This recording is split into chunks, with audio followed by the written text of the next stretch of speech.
तो हाँ जी दोस्तों, कैसे आप सब? आई होप आप सब बहुत अच्छे होंगे। मैं बता दूं, मैं भी बहुत बढ़िया हूँ। एंड बेटा, आज की वीडियो मैं कहूंगा one of the most demanded video from my side. मतलब पीछे रिसेंट रेड में या रिसेंट टाइम की अगर मैं बात करूं, इस वीडियो की डिमांड सबसे ज्यादा आई थी। और आज जो टॉपिक्स हम रिवाइज करने जा रहे हैं, जनरली सी इंटर का बच्चा उन टॉपिक्स में थोड़ी सी दिक्कत पेश पाता है। एंड तभी लेटली मेरे को काफी ज्यादा डिमांड इस वीडियो पर है कि सर आप ये वाले टॉपिक्स को यहाँ पर रिवाइज कराइए। इवन दो इस पर हमारी रिविजनरी वीडियोस ऑलरेडी अवेलेबल थी, पर आज की इस वीडियो में अब नया क्या होगा वो बड़ा ध्यान से सुनिएगा। तो आज जो हम सीए इंटर में टॉपिक रिवाइज करने जा रहे हैं, those are going to be general clauses act and interpretation of statutes. ये आपके अदर लॉ का वो एरिया है जो थोड़ा सा बच्चों को परेशान करता है, बिकॉज यहाँ पर आपकी जो स्टडी मैट की लैंग्वेज है वो काफी ट्रिकी है। एंड यहाँ पर क्या पढ़ना होता है, कैसे पढ़ना है, उस पर सवाल कैसे आ सकते हैं, यहाँ पर बच्चा जनरली कंफ्यूज रहता है। एंड ये हमारे पेपर का one of the most scoring area भी रहता है, बिकॉज अगर आपके सिलेबस की बात करें, अदर लॉ आपके सिलेबस में 30 मार्क्स की वेटेज रखता है। एंड 30 मार्क्स में आपके तीन ही टॉपिक आते हैं, FEMA, GCA and interpretation of statutes. FEMA हमने रिसेंटली अभी रिवाइज किया ही था, उसका लिंक आपको हमारे यूट्यूब चैनल पर मिल जाएगा। तो ये 30 मार्क्स की अगर मैं बात करूं, इसमें जीसीए और इंटरप्रिटेशन की वेटेज लगभग आप मानकर चलना 20 नंबर के आसपास की रहती है। तो 30 मार्क्स हैं, तीनों टॉपिक अप्रोक्सीमेट 10-10 नंबर के हैं। कभी कोई टॉपिक 12 नंबर का, कभी कोई टॉपिक 8 नंबर का ऑन एन एवरेज आ जाता है। पर अगर इन दो टॉपिक्स की बात करें, ये दो टॉपिक आपको पेपर में 20 नंबर दिलवाएंगे।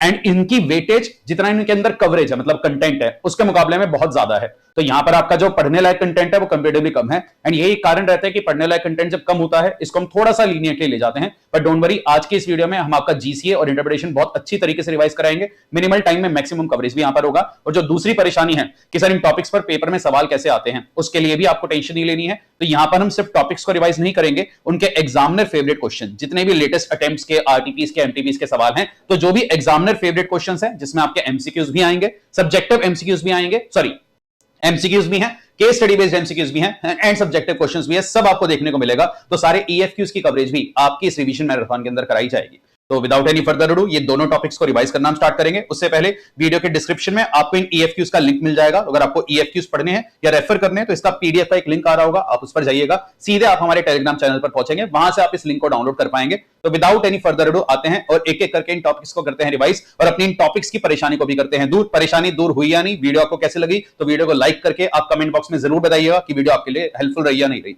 आते हैं जी, और फटाफट से इन टॉपिक्स को रिवाइज करना करते हैं स्टार्ट। जनरल क्लॉजेज एक्ट, सबसे पहले जीसीए के ऊपर आ जाते हैं। और जीसीए की जब हम बात करते हैं, ये है आपका जीसीए 1897।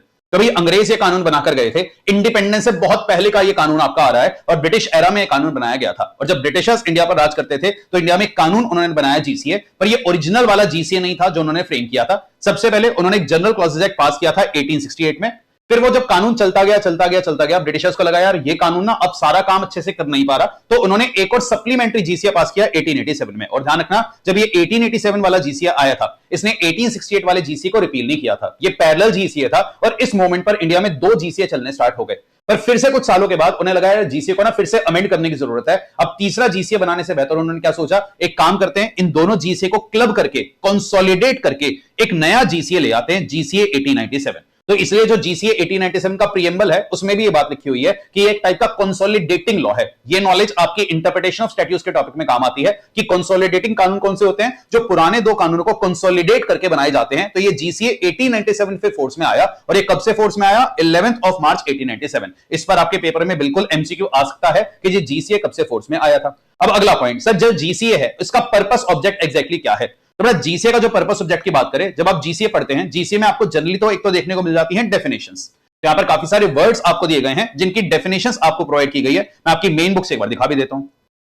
तो जब जीसीए पढ़ते हैं, यहां पर अगर आप सेक्शन 3 पढ़ेंगे, आपको देखने को मिल जाती है बहुत सारी डेफिनेशन। और जीसीए इस मामले में भी थोड़ा सा यूनिक है कि नॉर्मली किसी भी कानून के सेक्शन 2 में डेफिनेशंस आती हैं, पर जीसीए में आपको सेक्शन 3 में ये थोड़ी सी डेफिनेशंस देखने को मिल जाती हैं।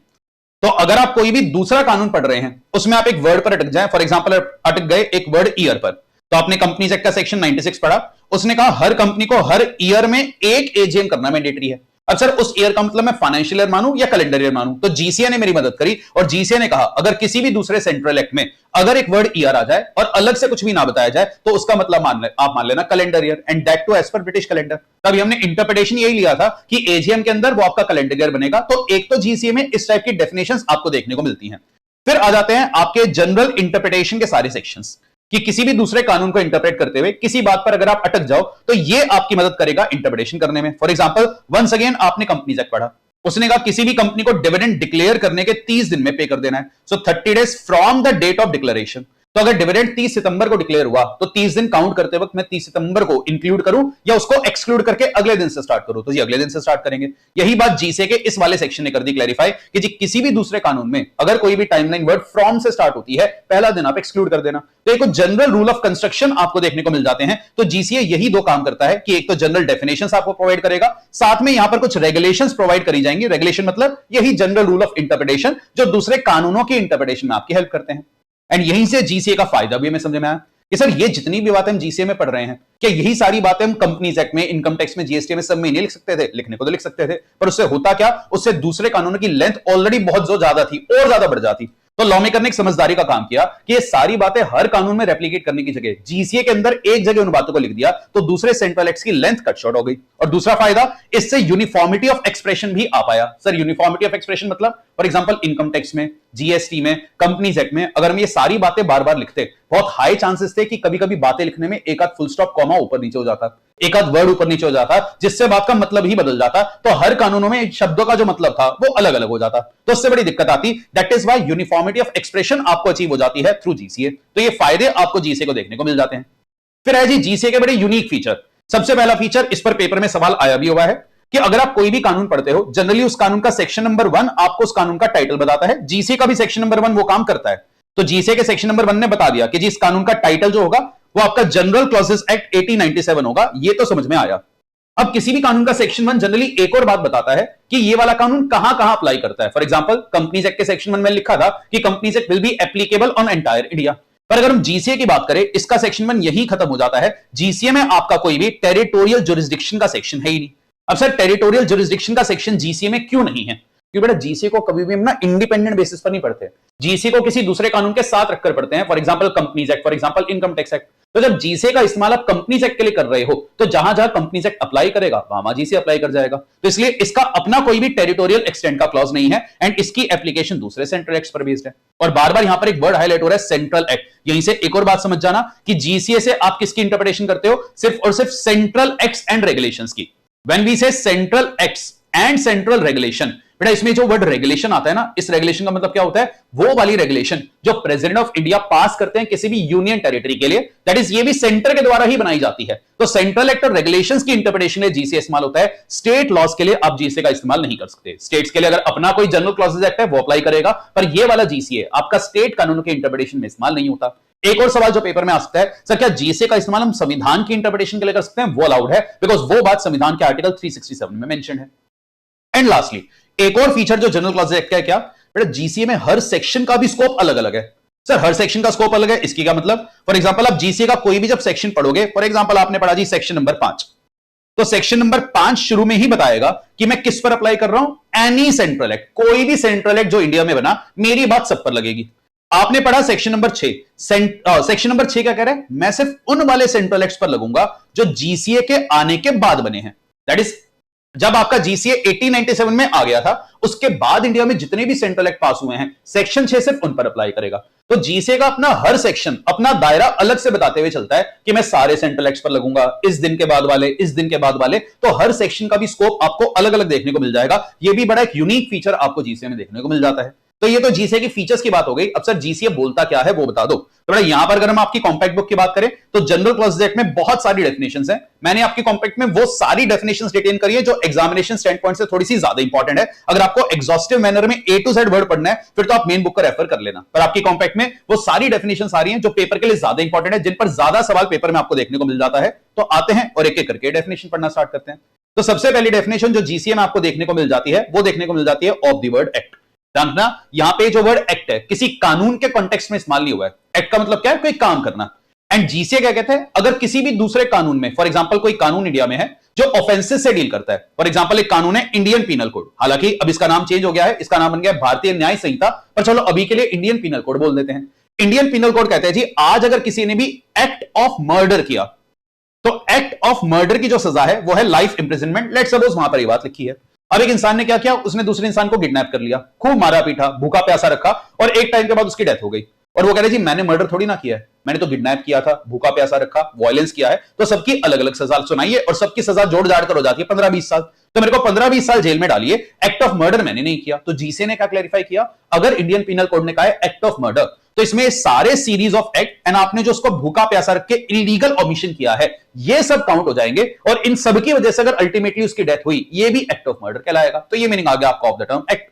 अगली डेफिनेशन आपकी आ रही है of the word affidavit, oath and swear. तो जीसीए में तीनों शब्द इस्तेमाल किए गए हैं और तीनों शब्दों का कॉमन ही मीनिंग है। और आजकल आप इन शब्दों को थोड़ा बेहतर समझेंगे बिकॉज हमारी इलेक्शन कमीशन, जो हमारे leader of opposition Rahul Gandhi हैं, उनसे बार बार एक ही बात कह रही है कि आपने जो भी क्लेम्स रखे हैं वो आप ओथ पर बोलिए, ओथ पर यह बात कहिए। अब आज आप इस बात को और बेहतर समझ पाएंगे। बेटा एफिडेविट, ओथ या स्वेयर का मतलब क्या होता है, यहां पर आप किसी भी बात को अफर्म एंड डिक्लेयर करते हो और बकायदा कहते हो कसम खाते हुए कि I swear to say that कि जो भी इंफॉर्मेशन मैं फर्निश कर रहा हूं वो to the best of my knowledge and information एकदम ठीक है। तो आप कसम खाकर ये बात बोलते हो। अब आप इस बात को थोड़ा बेटर कैसे समझना, फॉर एग्जांपल राहुल गांधी ने कहा कि इलेक्शन कमीशन ने कुछ घपले किए, लेट्स सपोज उनका ये एलिगेशन है। तो सर अगर वो ये बात बोल रहे हैं, तो अगर लॉ मेकर कहते कि ये बात आप ओथ पर बोलिए, तो सर क्या ओथ पर बोलने से कुछ बदल जाता है, क्या वैसे वो सच नहीं बोल रहे? तो बेटा ये तो लॉ में इंप्लाइड होता है कि कोई भी इंसान शायद सच बोल रहा है, पर जब आप ओथ के ऊपर वो स्टेटमेंट फर्निश करते हो तो आपकी स्टेटमेंट की जो ग्रेविटी होती है वो बहुत ज्यादा बढ़ जाती है। बिकॉज ओथ के ऊपर अगर आपने झूठ बोला तो माना जाता है कि आपने एज इफ कि किसी भी कोर्ट की प्रोसीडिंग्स के दौरान कटघरे में खड़े होकर झूठ बोला है, और हमारे इंडियन पिनल कोड के हिसाब से इसको बोला जाता है परजरी, कि आपने एक्ट ऑफ परजरी कमिट किया जो अलग से 7 साल की जेल के लिए लायबल होता है। तो आज अगर राहुल गांधी जी झूठ बोल रहे हैं और ओथ के ऊपर ये बात बोल रहे हैं और बाई चांस पता चला कि उनकी बात में एक भी मिस्टेक है, 7 साल उनको जेल जाना पड़ सकता है, तभी वो ओथ से आपकी बात की ग्रेविटी और ज्यादा इंक्रीज हो जाती है। आई होप आज आपको ये शब्द थोड़ा और बेटर समझ में आया होगा। अगला जो बड़ा इंपॉर्टेंट पॉइंट यहां पर आ रहा है वो आ रहा है ऑफ द टर्म डॉक्यूमेंट, कि सर डॉक्यूमेंट क्या होता है। तो किसी भी चीज के डॉक्यूमेंट बनने के लिए उसमें 4 एलिमेंट्स होने चाहिए। अब सर किसी भी चीज को मैं डॉक्यूमेंट बनाना क्यों है, क्योंकि हमारे देश के अंदर कुछ कानून है, for example Indian evidence act, जिसका अब नया नाम आ गया है भारतीय साक्ष्य अधिनियम, पर let's suppose Indian evidence act हम बोलते हैं। तो एक इंडियन एविडेंस एक्ट आता है, वो कहता है जी किसी भी कानून के अंदर जो एविडेंसेस होते हैं वो 2 प्रकार के होते हैं। तो कोर्ट में जब आप सबूत पेश करते हो, सबूत 2 प्रकार के होते हैं, या तो वो ओरल एविडेंस होगा या वो डॉक्यूमेंट्री एविडेंस होगा। अब किसी भी चीज के डॉक्यूमेंट्री एविडेंस बनने के लिए उसका डॉक्यूमेंट होना जरूरी है। तो कोई भी चीज कोर्ट में एविडेंस की तरफ पेश हो सकती है या नहीं, उसके लिए वो पहले डॉक्यूमेंट बनेगा तभी पेश हो पाएगी। और किसी भी चीज के डॉक्यूमेंट बनने के लिए इंडियन पीनल कोड ने क्या कहा, उसमें 4 एलिमेंट्स होने चाहिए। MSMR, sorry my mistake, GCA ने क्या कहा, उसके अंदर 4 एलिमेंट्स होने चाहिए, MSMR, matter, substance, means and record. अब सर इसका मतलब क्या है? फॉर एग्जाम्पल बेटा आज किसी इंसान को आपने छुरा घोंप दिया, गोली मार दी, मरने से पहले उसने एक पीस ऑफ पेपर बाजू से उठाया और अपने खून से उसके ऊपर लिख दिया कि इस फलाना इंसान ने मेरा खून किया है। अब सर उसने जो खून से पीस ऑफ पेपर पर बात लिखी है, क्या ये एविडेंस है, क्या ये डॉक्यूमेंट है और क्या कोर्ट में एडमिसिबल बने? तो इसमें 4 एलिमेंट्स होने चाहिए। सबसे पहले मैटर, मैटर मतलब उसने जो बताया कि इस इंसान ने मेरा खून किया, ये तो मैटर है। किस सब्सटेंस पर बताया? पीस ऑफ पेपर पर बताया। किस तरीके से बताया? हो सकता है उसने वर्ड्स लिखे, कुछ नंबर्स लिखे, कुछ डायग्राम बना दिए, तो मीन्स क्या था? एंड फाइनली वो डॉक्यूमेंट वहां पर तब बनेगा जब वो मैटर उस सब्सटेंस के ऊपर रिकॉर्ड हो जाए। फॉर एग्जाम्पल उसी समय बारिश आई और वो डॉक्यूमेंट धुल गया, तो क्या वो डॉक्यूमेंट बनेगा? ना। तो इसलिए उसका रिकॉर्ड होना बड़ा जरूरी है। जब ये चारों एलिमेंट्स आएंगे तब जाकर के उस चीज को आप डॉक्यूमेंट मानेंगे। और ध्यान रखना, अगर पेपर में जीसीए के हिसाब से एविडेंस का मतलब पूछे, या सॉरी डॉक्यूमेंट का मतलब पूछे, तो आप यही चारों एलिमेंट लिख करके आएंगे और स्टार्टिंग में लिख देना इंक्लूड्स, क्योंकि एज पर जीसीए डॉक्यूमेंट की जो डेफिनेशन है वो इंक्लूसिव डेफिनेशन होती है। पर पेपर में एक बार सवाल आया था कि डॉक्यूमेंट का मतलब as per Indian evidence act बताइए। तो अगर बाई चांस ये आ जाए, ये मत लिख देना कि मेरे पेपर में ही नहीं है या मेरे सिलेबस में ही नहीं है, आप क्या लिख देना उसमें? बस means. That is Indian evidence act में भी डॉक्यूमेंट का मीनिंग एकदम सेम है, बस वहां पर जो डेफिनेशन गिवन है एग्जॉस्टिव मैनर में गिवन है, दैट्स द ओनली डिफरेंस। आगे बढ़ा अगला सवाल पर। अगर जी किसी भी दूसरे कानून में एक वर्ड आ रहा है फादर, तो फादर के अंदर अडॉप्टिव फादर को काउंट किया जाएगा अगर आपका पर्सनल लॉ अडॉप्शन परमिट करता है। एंड अगर सन वर्ड का इस्तेमाल किया गया तो सन के अंदर भी अडॉप्टेड सन, एक छोटा सा करेक्शन करना है यहां पर, अडॉप्टेड सन को काउंट किया जाएगा अगर आपका पर्सनल लॉ अडॉप्शन आपको परमिट करता है। ये 2 क्लैरिफिकेशन भी जीसीए ने आपको प्रोवाइड करी। अगला आता है बड़ा इंपॉर्टेंट पॉइंट, आसान बहुत है पर पेपर में बहुत सवाल इस पर आया, and that is financial year. तो किसी भी कानून में फाइनेंशियल ईयर का मतलब क्या है? कोई ऐसा साल जो 1 अप्रैल से शुरू होता है। और सर अगर सिर्फ वर्ड ईयर आ जाए, ईयर का मतलब क्या होता है? Calendar year, that to as per British calendar, that is 1 जनवरी से लेकर 31 दिसंबर, ये आपका ईयर माना जाएगा। और पेपर में सवाल भी आ जाता है कि सर फाइनेंशियल ईयर और कैलेंडर ईयर में क्या डिफरेंस है? आई होप आप दोनों डिफरेंसेस यहां पर लिख जाएंगे। आते हैं जी अगले सवाल पर, very very important for exam, भर भर कर इस पर सवाल आए हैं, and that is the meaning of the term good faith. तो सर गुड फेथ का मतलब क्या है? बेटा आज मैंने आपको कहा मेरी एक गाड़ी है, कृपया इसको मार्केट में जाकर बेटा बेच देना, मैं आपको 10% की कमीशन भी दूंगा, मेरे को आप पर भरोसा है, आप ये काम कर लोगे। मैंने सच्चे दिल से आपको ये काम करने को बोला, आप भी मार्केट में सच्चे दिल से गए और आप मेरी गाड़ी 50,000 रुपए में बेचा है और आकर कह रहे हो सर मैंने सच्चे दिल से ना आपकी गाड़ी 50,000 में बेच दिया, लाओ मेरी कमीशन। मैंने कहा नलायक, ये क्या किया? मैंने तो सोचा था तुम्हें दिमाग है, तुम एक बेसिक लेवल ऑफ डिलीजेंस दिखाओगे, मेरी गाड़ी कहीं से भी अगर तुम पता करवा लेते, कम से कम तो 3 लाख रुपए तो बिकनी थी, आपने 50,000 में कैसे बेच दी? अब बच्चा कह रहा सर मैंने तो ये काम बिल्कुल ऑनेस्ट मन से किया है, मेरी basic level of diligence missing जरूर थी पर मेरा मन एकदम सच्चा था। तो क्या जीसीए इसको गुड फेथ मान लेगा? मान लेगा, बिकॉज जीसीए कहते हैं जी किसी भी डन को हम गुड फेथ तब मानते हैं जब आपने वो काम ऑनेस्टली किया है, चाहे वहां पर आपने नेग्लिजेंस शो करी या ना करी, अगर आपका दिल सच्चा है तो वो गुड फेथ कहला जाएगा। पर ध्यान रखना, जीसीए की जो गुड फेथ की डेफिनेशन है वो इंडियन कॉन्ट्रैक्ट एक्ट पर एप्लीकेबल नहीं होती।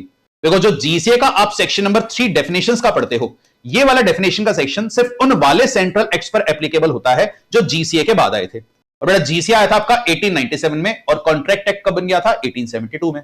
तो कॉन्ट्रैक्ट एक्ट पर जीसीए की वर्ड्स की डेफिनेशन एप्लीकेबल नहीं है, तो कॉन्ट्रैक्ट एक्ट में गुड फेथ हमेशा कब माना जाता है? जहां ऑनेस्टी भी हो और जहां एक रीजनेबल लेवल ऑफ डिलीजेंस भी आपने शो किया हो as a man of ordinary prudence. तभी ये शब्द आप कॉन्ट्रैक्ट एक्ट में बार बार सुनते हैं। एंड इसी को बैक करने के लिए एक केस भी यहां पर आया, माउंग आउंग पू वर्सेस माउंग सी माउंग, जिसने यही वाली बात ले डाउन करी थी। And this is very very important. और पेपर के लिए एक और चीज का ध्यान रखना, सवाल चिल्ला चिल्लाकर बोलता रहेगा कि आप जीसीए के अंदर गुड फेथ का मतलब बताइए, पर आप अपने आंसर में हमेशा इंडियन कॉन्ट्रैक्ट एक्ट की बात लिखकर ही आना।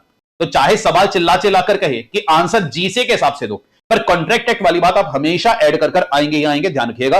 आते हैं जी अगली डेफिनेशन पर, and that is word government. तो अगर किसी भी कानून में सिर्फ वर्ड गवर्नमेंट आ जाए, उसमें सेंट्रल एंड स्टेट गवर्नमेंट दोनों कवर माना जाएगा। लाइकवाइज अगर गवर्नमेंट सिक्योरिटीज वर्ड आता है, उसमें भी सेंट्रल और स्टेट गवर्नमेंट दोनों की सिक्योरिटीज को काउंट किया जाएगा। इमूवेबल प्रॉपर्टी के मीनिंग पर मैं लास्ट में आऊंगा, पहले देखते जी इम्प्रिजनमेंट। तो अगर कंपनीज एक्ट ने कहा फ्रॉड के लिए आपको 10 साल तक की जेल हो सकती है, तो जब जज साहब आपको फ्रॉड करने के लिए 10 साल जेल में डाल रहे हैं, जज साहब कह रहे हैं जी इसको सिंपल इंप्रिजनमेंट डालूं या इसको रिगरस, क्योंकि कंपनीज एक्ट में तो क्लैरिफिकेशन से लिखा ही नहीं, उसने कह दिया 10 साल की जेल हो सकती है। अब ये जेल की सजा सिंपल होगी, मतलब आपको सिर्फ जेल में रहना पड़ेगा, या रिगरस होगी, पत्थर भी तोड़ने पड़ेंगे, चक्की भी पीसनी पड़ेगी। तो जज साहब ये आपकी मर्जी है, क्योंकि अगर किसी भी कानून में सिर्फ वर्ड इंप्रिजनमेंट आ जाए तो इसका मतलब है इंप्रिजनमेंट ऑफ आइदर डिस्क्रिप्शन, जैसा भी जज साहब करेंगे डिसाइड, तो दोनों तरीके की जेल की सजा जज साहब आप उसे सुना पाएंगे। अगला कह रहे जी अगर किसी भी कानून में सिर्फ वर्ड मंथ आता है, मंथ का मतलब होगा month reckoned as per the British calendar. Movable property वो होती है जो इमूवेबल ना हो, इमूवेबल अभी सीख लेंगे। And finally the last very very important definition is of word person. तो पर्सन इंक्लूड्स, एक बात को तो ध्यान रखना, यहां पर डेफिनेशन है इंक्लूसिव, और पर्सन के अंदर आएगी कंपनी, एसोसिएशन या एनी बॉडी ऑफ इंडिविजुअल, चाहे वो इनकॉर्पोरेटेड है या नहीं है। पर ध्यान रखना सर क्या इंडिविजुअल एलएलपी ये भी पर्सन हो सकते हैं? बिल्कुल, बिकॉज यहां पर डेफिनेशन कैसी है? Inclusive. And finally the very last important definition जो आपकी आती है वो आती है of the word immovable property.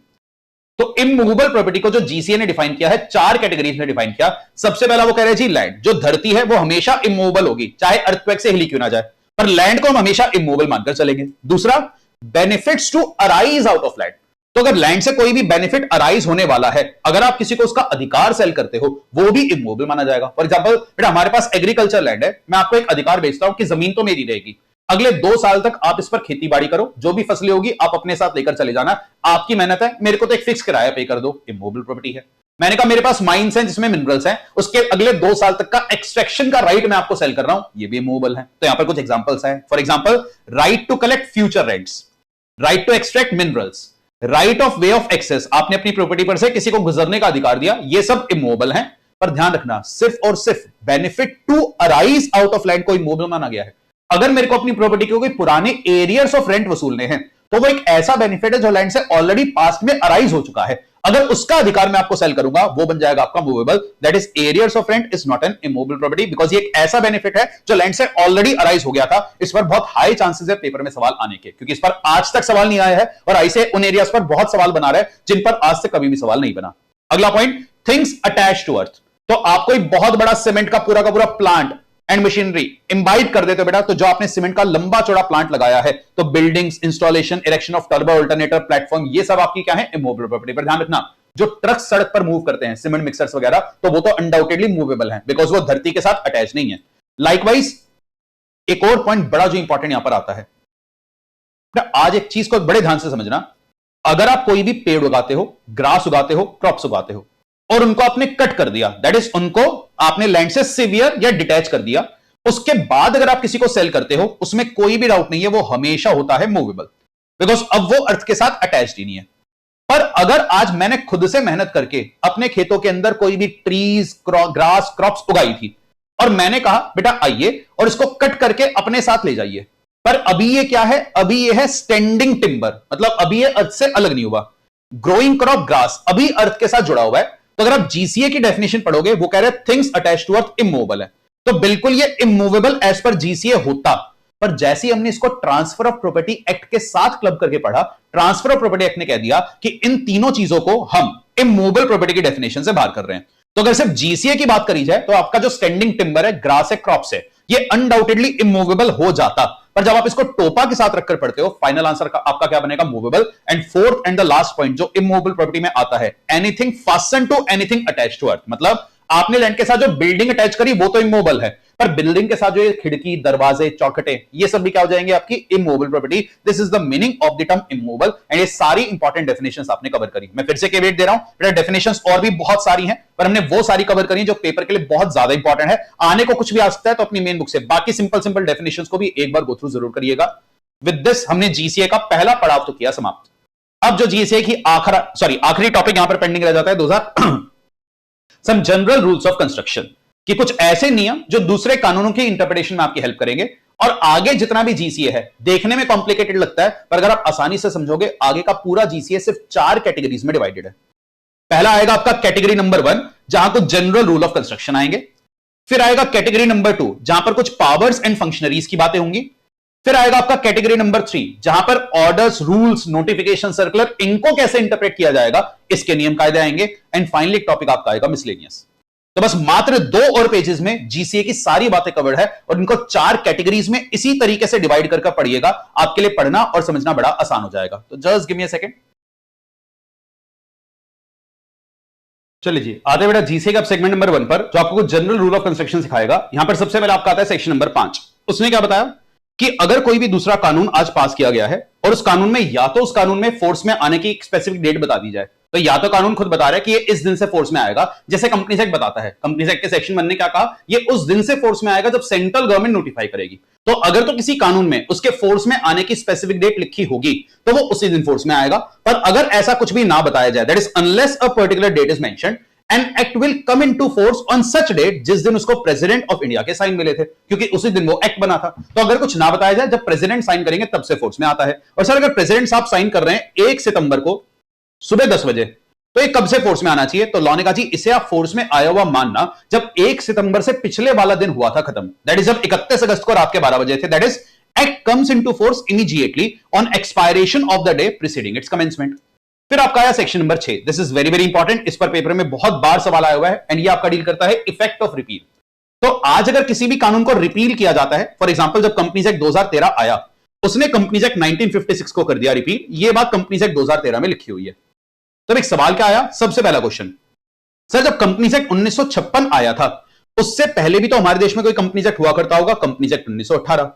बेटा 1918 वाले को 1956 ने रिपील किया, और फिर 56 को रिपील कर दिया 2013 ने। तो एक बहुत बेसिक सा डाउट जो मन में आना नहीं चाहिए पर फिर भी आ जाए, सर जैसे ही 56 रिपील हुआ तो उसने जो पुराने वाले को रिपील किया था, क्या वो रिवाइव हो जाएगा? The answer is no. तो पहली बात सेक्शन 6 ने यही क्लैरिफाई करी कि रिपील की वजह से किसी भी पुरानी चीज को रिवाइव मत मानना। दूसरी बात, सर जैसी कंपनीज एक्ट 1956 रिपील हुआ, इसमें जितनी भी कंपनीज इनकॉर्पोरेट हुई थी, क्या वो सारी नलिफाई हो जाएंगी? The answer is no. That is repeal shall not affect previous operation of the enactment. Sir companies act 1956 में किसी को जेल में डाला गया था, फाइन पेनल्टी लगाई हुई थी, क्या वो सब भी खत्म हो जाएगा? The answer is no. That is repeal shall not affect any right, privilege, obligation, liability accrued under the repealed act. Likewise affect या shall not affect any penalty, forfeiture, punishment incurred under the repealed act. And lastly, अगर पुराने act में सहारा पर कोई investigation चल रहा है, कोई केस चल रहा है, या कोई रेमेडी पुराने कानून में दिया गया था, उन सब पर भी रिपील का कोई इफेक्ट नहीं होगा। तो सेक्शन 6 इन सारे पुराने कामों को सॉर्ट ऑफ एक प्रोटेक्शन प्रोवाइड कर देता है। और ध्यान रखना, पेपर में एक और सवाल जो बहुत प्रेवलेंट है कि कभी कभी तो लॉ मेकर पुराने कानून को करते हैं रिपील, कभी कभी वो करते हैं डिलीट। क्लासेस में मैंने आपको इनका एग्जैक्ट डिफरेंस बताया था कि अगर लॉ मेकर किसी भी कानून को करते हैं रिपील, तो रिपील के केस में जो सेक्शन 6 ऑफ द जीसीए है वो अप्लाई करता है और इसकी प्रोटेक्शन आपको मिलती है। पर अगर लॉ मेकर कभी भी किसी कानून को डिलीट कर देते हैं, तो डिलीशन के केस में section 6 of the GCA applicable नहीं होता, वहां पर आपको ये सारी सुरक्षाएं प्रदान नहीं होती। ये रियल डिफरेंस होता है। पर अगर पेपर में आ जाए तो नवरंगपुरा गम धर्मादा मिलकेट का ये केस है, इसकी बड़ाई जो 4 लाइनें ये रटकर आपको लिख करके आनी है, बिकॉज पेपर में नंबर तभी मिलेंगे जब ये 4 लाइनें आप लिख कर आओगे। हमारे पूरे सिलेबस का बेटा सिर्फ ये एक टॉपिक था जहां मैंने कहा था इन 4 लाइनों को रट लेना, बिकॉज ये रियल डिफरेंस नहीं है। इस केस के अंदर जो बातें आ रही हैं थोड़ी सी गड़बड़ है, पर पेपर के लिए आपको ये लिख कर आना है। रियल डिफरेंस मैंने आपको क्लासेस में बता दिया था और यही रियल डिफरेंस आज भी मैंने आपको बताया। अगला आता है बेटा सेक्शन 6A। इसको याद करने के लिए मैंने आपको बताया था 6A मतलब अमेंडमेंट। तो ये सेक्शन भी अमेंडमेंट से ही आया था और ये बात भी अमेंडमेंट्स की करता है, और ये कहता है कि अगर कभी भी हमारी पार्लियामेंट किसी अमेंडमेंट एक्ट को रिपील कर दे तो वो अमेंडमेंट एक्ट को रिपील बस इसलिए करते हैं ताकि हमारी स्टैट्यूटरी बुक से अमेंडमेंट एक्ट थोड़ी टाइम के लिए हट जाए, बिकॉज हमारी स्टैट्यूटरी बुक्स काफी हैवी हैं। तो उसकी वजह से उन्होंने जो अमेंडमेंट्स कर रखी होंगी उन पर कोई भी इंपैक्ट नहीं पड़ेगा अनलेस अंटिल क्लैरिफाइड। तो ये क्या कह रहे हैं? If any amendment act is repealed, then unless a different intention appear, repeal will not affect amendments done by that act. For example, आज अगर हमारी पार्लियामेंट कंपनीज अमेंडमेंट एक्ट 2015 को लेट सपोज रिपील कर देते हैं कि जी हमने हटा दिया, तो इसका यह मतलब नहीं है कि उसने जो भी अमेंडमेंट्स करी होंगी वो नलिफाई हो जाएंगी ना। जब तक पार्लियामेंट क्लियरली ना बोले अमेंडमेंट एक्ट के रिपील करने पर उसकी अमेंडमेंट्स नलिफाई नहीं होती। फिर आया जी अगला सेक्शन नंबर 7, ये भी रिपील की ही बात कर रहा है और ये कह रहे जी आज अगर हमारी कोई पार्लियामेंट या हमारी पार्लियामेंट किसी भी रिपील्ड एक्ट को रिवाइव करना चाहती है फ्रॉम बैकडेटेड, तो उनको ये एक्सप्रेशन क्लियरली मेंशन करना पड़ेगा। मतलब they will have to expressly state this purpose कि हम किसी भी पुराने एक्ट को दोबारा से रिवाइव करना जा रहे हैं, नए सिरे से नहीं ला रहे। फॉर एग्जांपल आज अगर हमारे पार्लियामेंट का मन बन जाए, क्या ये काम करते हैं, वेल्थ टैक्स एक्ट 1957 जो हमने कभी रिपील किया था उसको आज दोबारा से रिवाइव कर देते हैं, तो उनको ये साफ साफ जाहिर करना पड़ेगा कि हम पुराने वाले एक्ट को ही रिवाइव कर रहे हैं। फिर लास्टली आपका सेक्शन है बड़ा सेक्शन नंबर 8, ये भी आपका रिपील्ड एक्ट से ही बात करता है। तो अगर आप देखेंगे सेक्शन 6 से 7 और 8 चारों सेक्शन में कुछ ना कुछ रिपील से संबंधित बात आपको बताई गई, और सेक्शन 8 ने क्या कहा ये बड़ा आसान है। एक एग्जांपल से आपको समझाता हूं, जल्दी समझ में आएगा। इनकम टैक्स में आप एक कॉन्सेप्ट पढ़ते हैं बेटा एएमटी का, सीए फाइनल में आप एक कॉन्सेप्ट पढ़ोगे मैट का। अगर आप इनकम टैक्स एक्ट खोलकर पढ़ोगे वो कहता है जी हर कंपनी को अपने बुक प्रॉफिट्स के ऊपर 18.5% का मैट पे करना पड़ता है, मैट बुक प्रॉफिट्स पर कैलकुलेट होगा। पर इनकम टैक्स में आज भी एक बात क्या लिखी हुई है, बुक प्रॉफिट्स का मतलब है वो वाले प्रॉफिट जो किसी भी कंपनी ने कैलकुलेट किए हैं अपने बुक्स ऑफ अकाउंट्स के हिसाब से, जो बुक्स ऑफ अकाउंट्स उसने तैयार किए हैं एज पर कंपनीज एक्ट 1956। तो आज भी इनकम टैक्स के अंदर पुराने वाले कंपनीज एक्ट का रेफरेंस आ रहा है, जबकि पुराने वाला कंपनीज एक्ट तो कब का रिपील होकर अब री अनेक्ट हो चुका है। तो क्या इनकम टैक्स में मैं से 1956 ही पढ़ता रहूं या ऑटोमेटिकली 2013 रीड कर लूंगा? बड़ा लॉजिकल है, ऑटोमेटिकली 2013 रीड कर लेंगे। और इसी चीज को लीगल बैकिंग देता है आपका सेक्शन नंबर 8 कि रेफरेंसेस टू रिपील्ड एनेक्टमेंट। बेटा बात को डिकोड करने की कोशिश करना कि रेफरेंस दिया गया है किसी रिपील्ड एक्ट का तो उसे ऑटोमेटिकली नया वाला कानून आप पढ़ लीजिएगा। फिर आया सेक्शन नंबर 9, इस पर भी बहुत बार सवाल आए हुए हैं और ये आज ही की क्लास में मैंने आपको स्टार्टिंग में भी बताया था कि अगर किसी भी कानून में कोई भी टाइमलाइन स्टार्ट होती है वर्ड फ्रॉम से, तो पहला दिन आप कर देना एक्सक्लूड कि अगर डिविडेंड डिक्लेयर हुआ है 30 सितंबर को और कंपनी से कहते हैं 30 days from the date of declaration dividend pay हो जाना चाहिए, तो जब आप काउंटिंग स्टार्ट करेंगे आप स्टार्ट करेंगे 1 अक्टूबर से और लास्ट डेट आपको क्या मिल जाएगी 30 अक्टूबर। और एक और ध्यान रखना, एक और सवाल पेपर में आ जाता है, सर बाई चांस 30 अक्टूबर तक डिविडेंड पे ना हो तो उड़ा अकाउंट में डिविडेंड ट्रांसफर होता है अगले 7 दिन में। तो 30 अक्टूबर में 7 दिन जब कैलकुलेट करेंगे 31 अक्टूबर और 6 नवंबर तक उड़ा अकाउंट में ट्रांसफर होना चाहिए। और अगर किसी भी कानून में कोई टाइमलाइन खत्म होती है वर्ड 2 पर तो लास्ट दिन होगा include. For example law maker कह दे कि आपको टाइम मिलेगा अप टू 30 सितंबर अपनी एजीएम करने का, तो अगर कोई 30 सितंबर वाले दिन ही एजीएम करे, क्या वैलिड है? बिल्कुल वैलिड है, बिकॉज टाइमलाइन खत्म हुई है 2 पर तो लास्ट दिन हम करेंगे इंक्लूड। फिर आपका सेक्शन नंबर 10, ये भी कहीं ना कहीं टाइम से कनेक्टेड ही बातें कर रहा है और ये कह रहा है जी आज अगर किसी भी कानून में आपको कोई केस अपील या कुछ भी करना था किसी भी कोर्ट ऑफिस के अंदर और बाई चांस आखिरी दिन वो कोर्ट या ऑफिस बंद निकला, तो ऐसे केस में आप क्या कर सकते हो, अगले वर्किंग डे पर वो वाला काम आप कर पाओगे। फॉर एग्जांपल आप पर लेट्स सपोज सेक्शन 132 में नफरा का ऑर्डर आ गया सीए साहब और आपने सीखा था नफरा के ऑर्डर के अगेंस्ट आप अपील फाइल कर सकते हैं एनसीएलटी के पास। Let's suppose as per law appeal file करने की लास्ट डेट आपको मिली है 31 अगस्त। आप 31 अगस्त वाले दिन ही नफरा के ऑफिस पहुंचे और जी उस दिन छुट्टी थी, आप तो फंस गए कि जी लास्ट दिन मैं आया हूं और बाई चांस कोर्ट बंद है उस दिन, तो हम क्या करें? तो लॉ ने आपको क्लैरिटी दे रखी है कि आप ये काम अगले वर्किंग डे पर कर पाएंगे। सर बाई चांस अगर 1 सितंबर भी संडे निकला तो 2 सितंबर, तो जो भी नेक्स्ट वर्किंग डे होगा तब आप ये काम कर पाएंगे। पर ध्यान रखना ये पॉइंट जो मैं बता रहा हूं इसके पेपर में आने के चांसेस बहुत ज्यादा है कि ये वाले सेक्शन का फायदा आपको इंडियन लिमिटेशन एक्ट के केस में नहीं मिलता।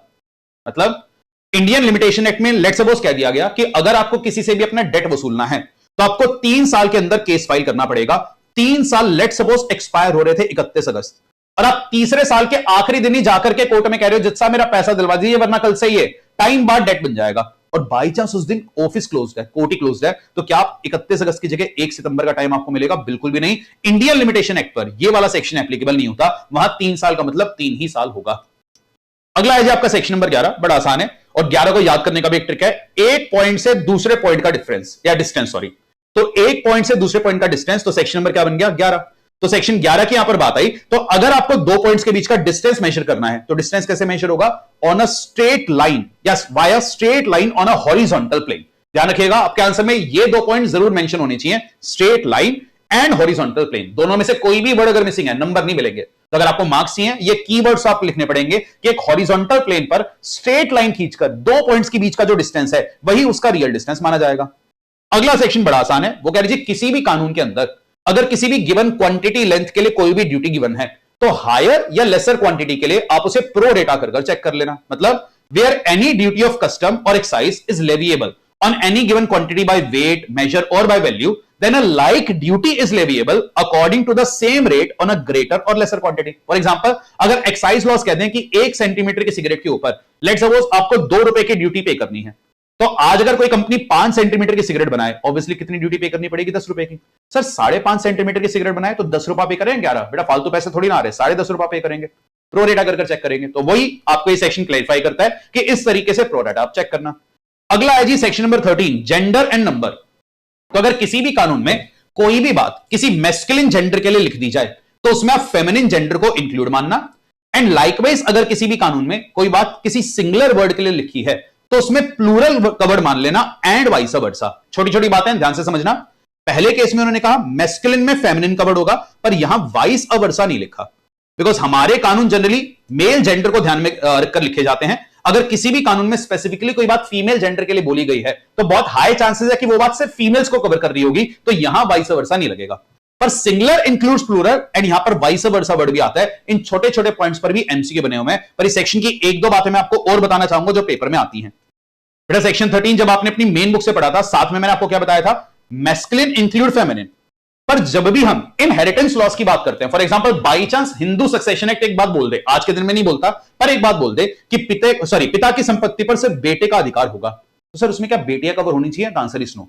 बिकॉज अगर कोई भी सक्सेशन लॉ कोई भी बात स्पेसिफिकली मेल जेंडर के लिए कह रहा है तो वहां पर बात का कॉन्टेक्स्ट सिर्फ मेल जेंडर को कवर करना है। तभी जीसीए बार बार स्टार्टिंग में एक बात क्या लिखता है? Unless there is anything repugnant in the subject और कॉन्टेक्स्ट। तो अगर बात का कॉन्टेक्स्ट ही अलग है, रिपग्नेंट का मतलब क्या है? इनकंसिस्टेंट। तो अगर कहीं पर भी किसी सेक्शन का जो कॉन्टेक्स्ट है वो कॉन्टेक्स्ट ही आपको हिंट दे रहा है कि यहां पर सिर्फ मैस्कुलिन जेंडर कवर होगा, वहां पर फेमिनिन कवर्ड नहीं होगा। फॉर एग्जांपल, एक और एग्जांपल, कंपनीज एक्ट ने कहा ओपीसी में एक ही मेंबर होना चाहिए। अब आप कह रहे हो जी सिंगुलर तो इंक्लूड्स प्लूरल, तो ओपीसी में तो आप 10-15 मेंबर भी ले आओ, नॉट पॉसिबल, बिकॉज वहां पर बात का कॉन्टेक्स्ट ही क्या है? एक ही मेंबर को कवर करना। तो आपको जीसीए अप्लाई करते समय दूसरे कानून में वो बात किस कॉन्टेक्स्ट में लिखी गई है वो भी ध्यान में रखनी पड़ेगी। एंड लास्टली, कभी कभी लॉ मेकर के पास एक चॉइस होती है, या तो वो मैस्कुलिन जेंडर लिख सकते हैं या वो फेमिनिन जेंडर लिख सकते हैं, या वो एक ऐसा वर्ड इस्तेमाल कर सकते हैं जो दोनों जेंडर्स को रिप्रेजेंट करता हो। फॉर एग्जांपल, हमें एक जीएसटी का लॉ बनाना था, हमारे पास एक चॉइस थी, या तो हम वर्ड बुल लिख देते जो मेल जेंडर को रिप्रेजेंट कर देता, या काउ लिख देते जो फीमेल को रिप्रेजेंट करता, या हम लिख देते कैटल्स जो दोनों को रिप्रेजेंट करता। पर अगर मैंने वहां पर स्पेसिफिकली वर्ड बुल का इस्तेमाल किया है, उसमें फिर फेमिनिन को आप कवर्ड नहीं मानेंगे, बिकॉज हमारे पास एक वर्ड की चॉइस थी। इसके ऊपर पेपर में सवाल आया हुआ है कि the word bullocks will not include cow. तो यहां पर आप देखेंगे ये सवाल कई बार बना हुआ है, sorry for the hiccup.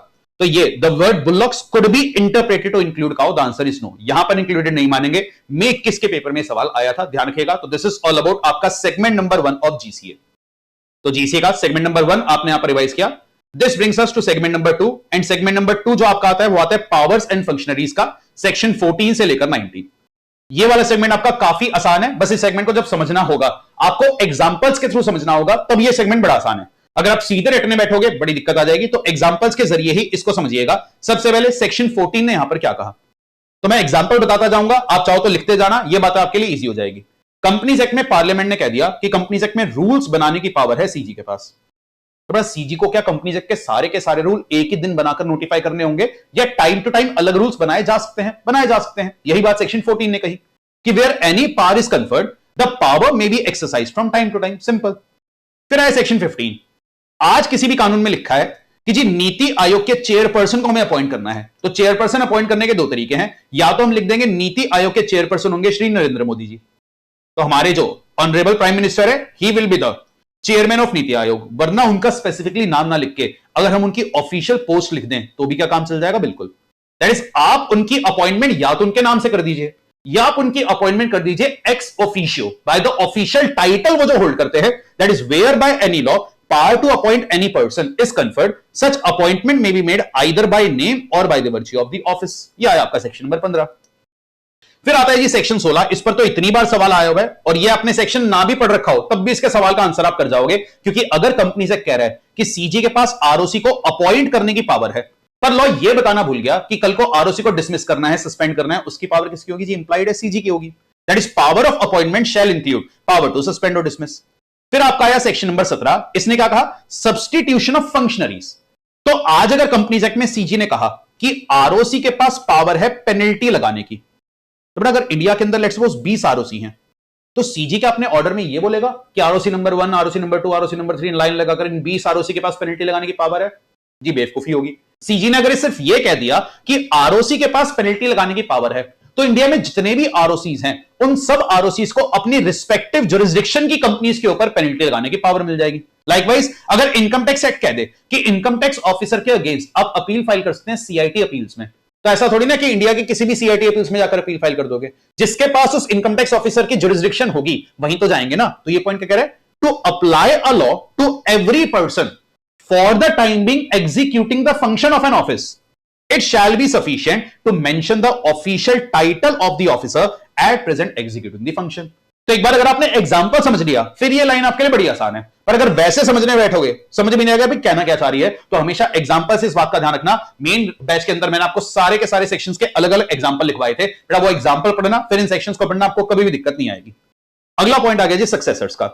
For indicating the relation of law to the successors of any corporation having perpetual succession, it shall be sufficient to express their relation to the corporation.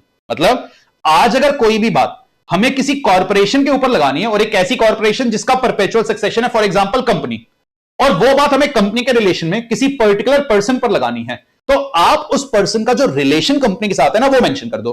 तो जो पर्सन उस relation को time to time hold करेगा उस पर वो बात automatically लग जाएगी। सर क्या बकवास कर रहे हो, समझ में नहीं आया? बड़ा आसान है। लेट्स सपोज कंपनीज एक्ट के सेक्शन 35 ने कह दिया कि आज अगर कोई भी कंपनी प्रोस्पेक्टस में झूठ बोलती है तो उसके डायरेक्टर्स हो जाएंगे पर्सनल लायबल। आज लेट्स सपोज कंपनी एक प्रोस्पेक्टस लेकर के आई, जब पहला प्रोस्पेक्टस आया कंपनी में डायरेक्टर थे D1, D2, D3। इस प्रोस्पेक्टस में कोई गड़बड़ी नहीं थी। फिर कंपनी एक एफपीओ लेकर के आई 2 साल के बाद, उस समय कंपनी में डायरेक्टर आ गए D1, D2 एंड D4।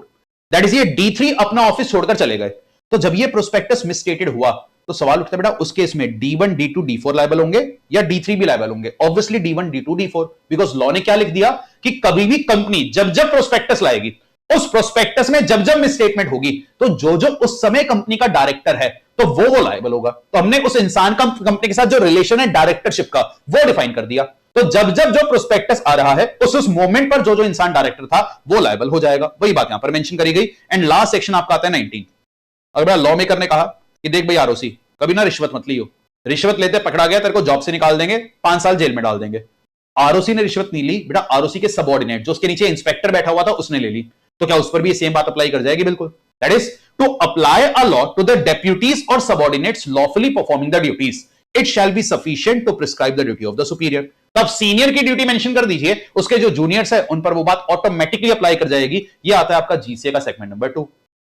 आते हैं जी जीसीए के सेगमेंट नंबर 3 पर। ये तो मैं कहूंगा जीसीए का सबसे आसान एरिया है एंड ये आपका सेक्शन 20 से लेकर 24 तक जाता है, सॉरी 23 तक जाता है। और यहां जो बातें, अच्छा माय मिस्टेक, 24 तक ही जा रहा है। एंड जो बातें यहां पर आएंगी बड़ी आसान आपके लिए होने वाली है 20 से 24। एंड इसके बाद बस सेक्शन नंबर 25 से लेकर सेक्शन नंबर 30 आपका आएगा एंड जीसीए हो जाएगा फिर समाप्त। तो जीसीए ज्यादा टफ नहीं है, प्रोवाइडेड आप बस एग्जांपल्स के थ्रू इसको लिंक करके पढ़ें।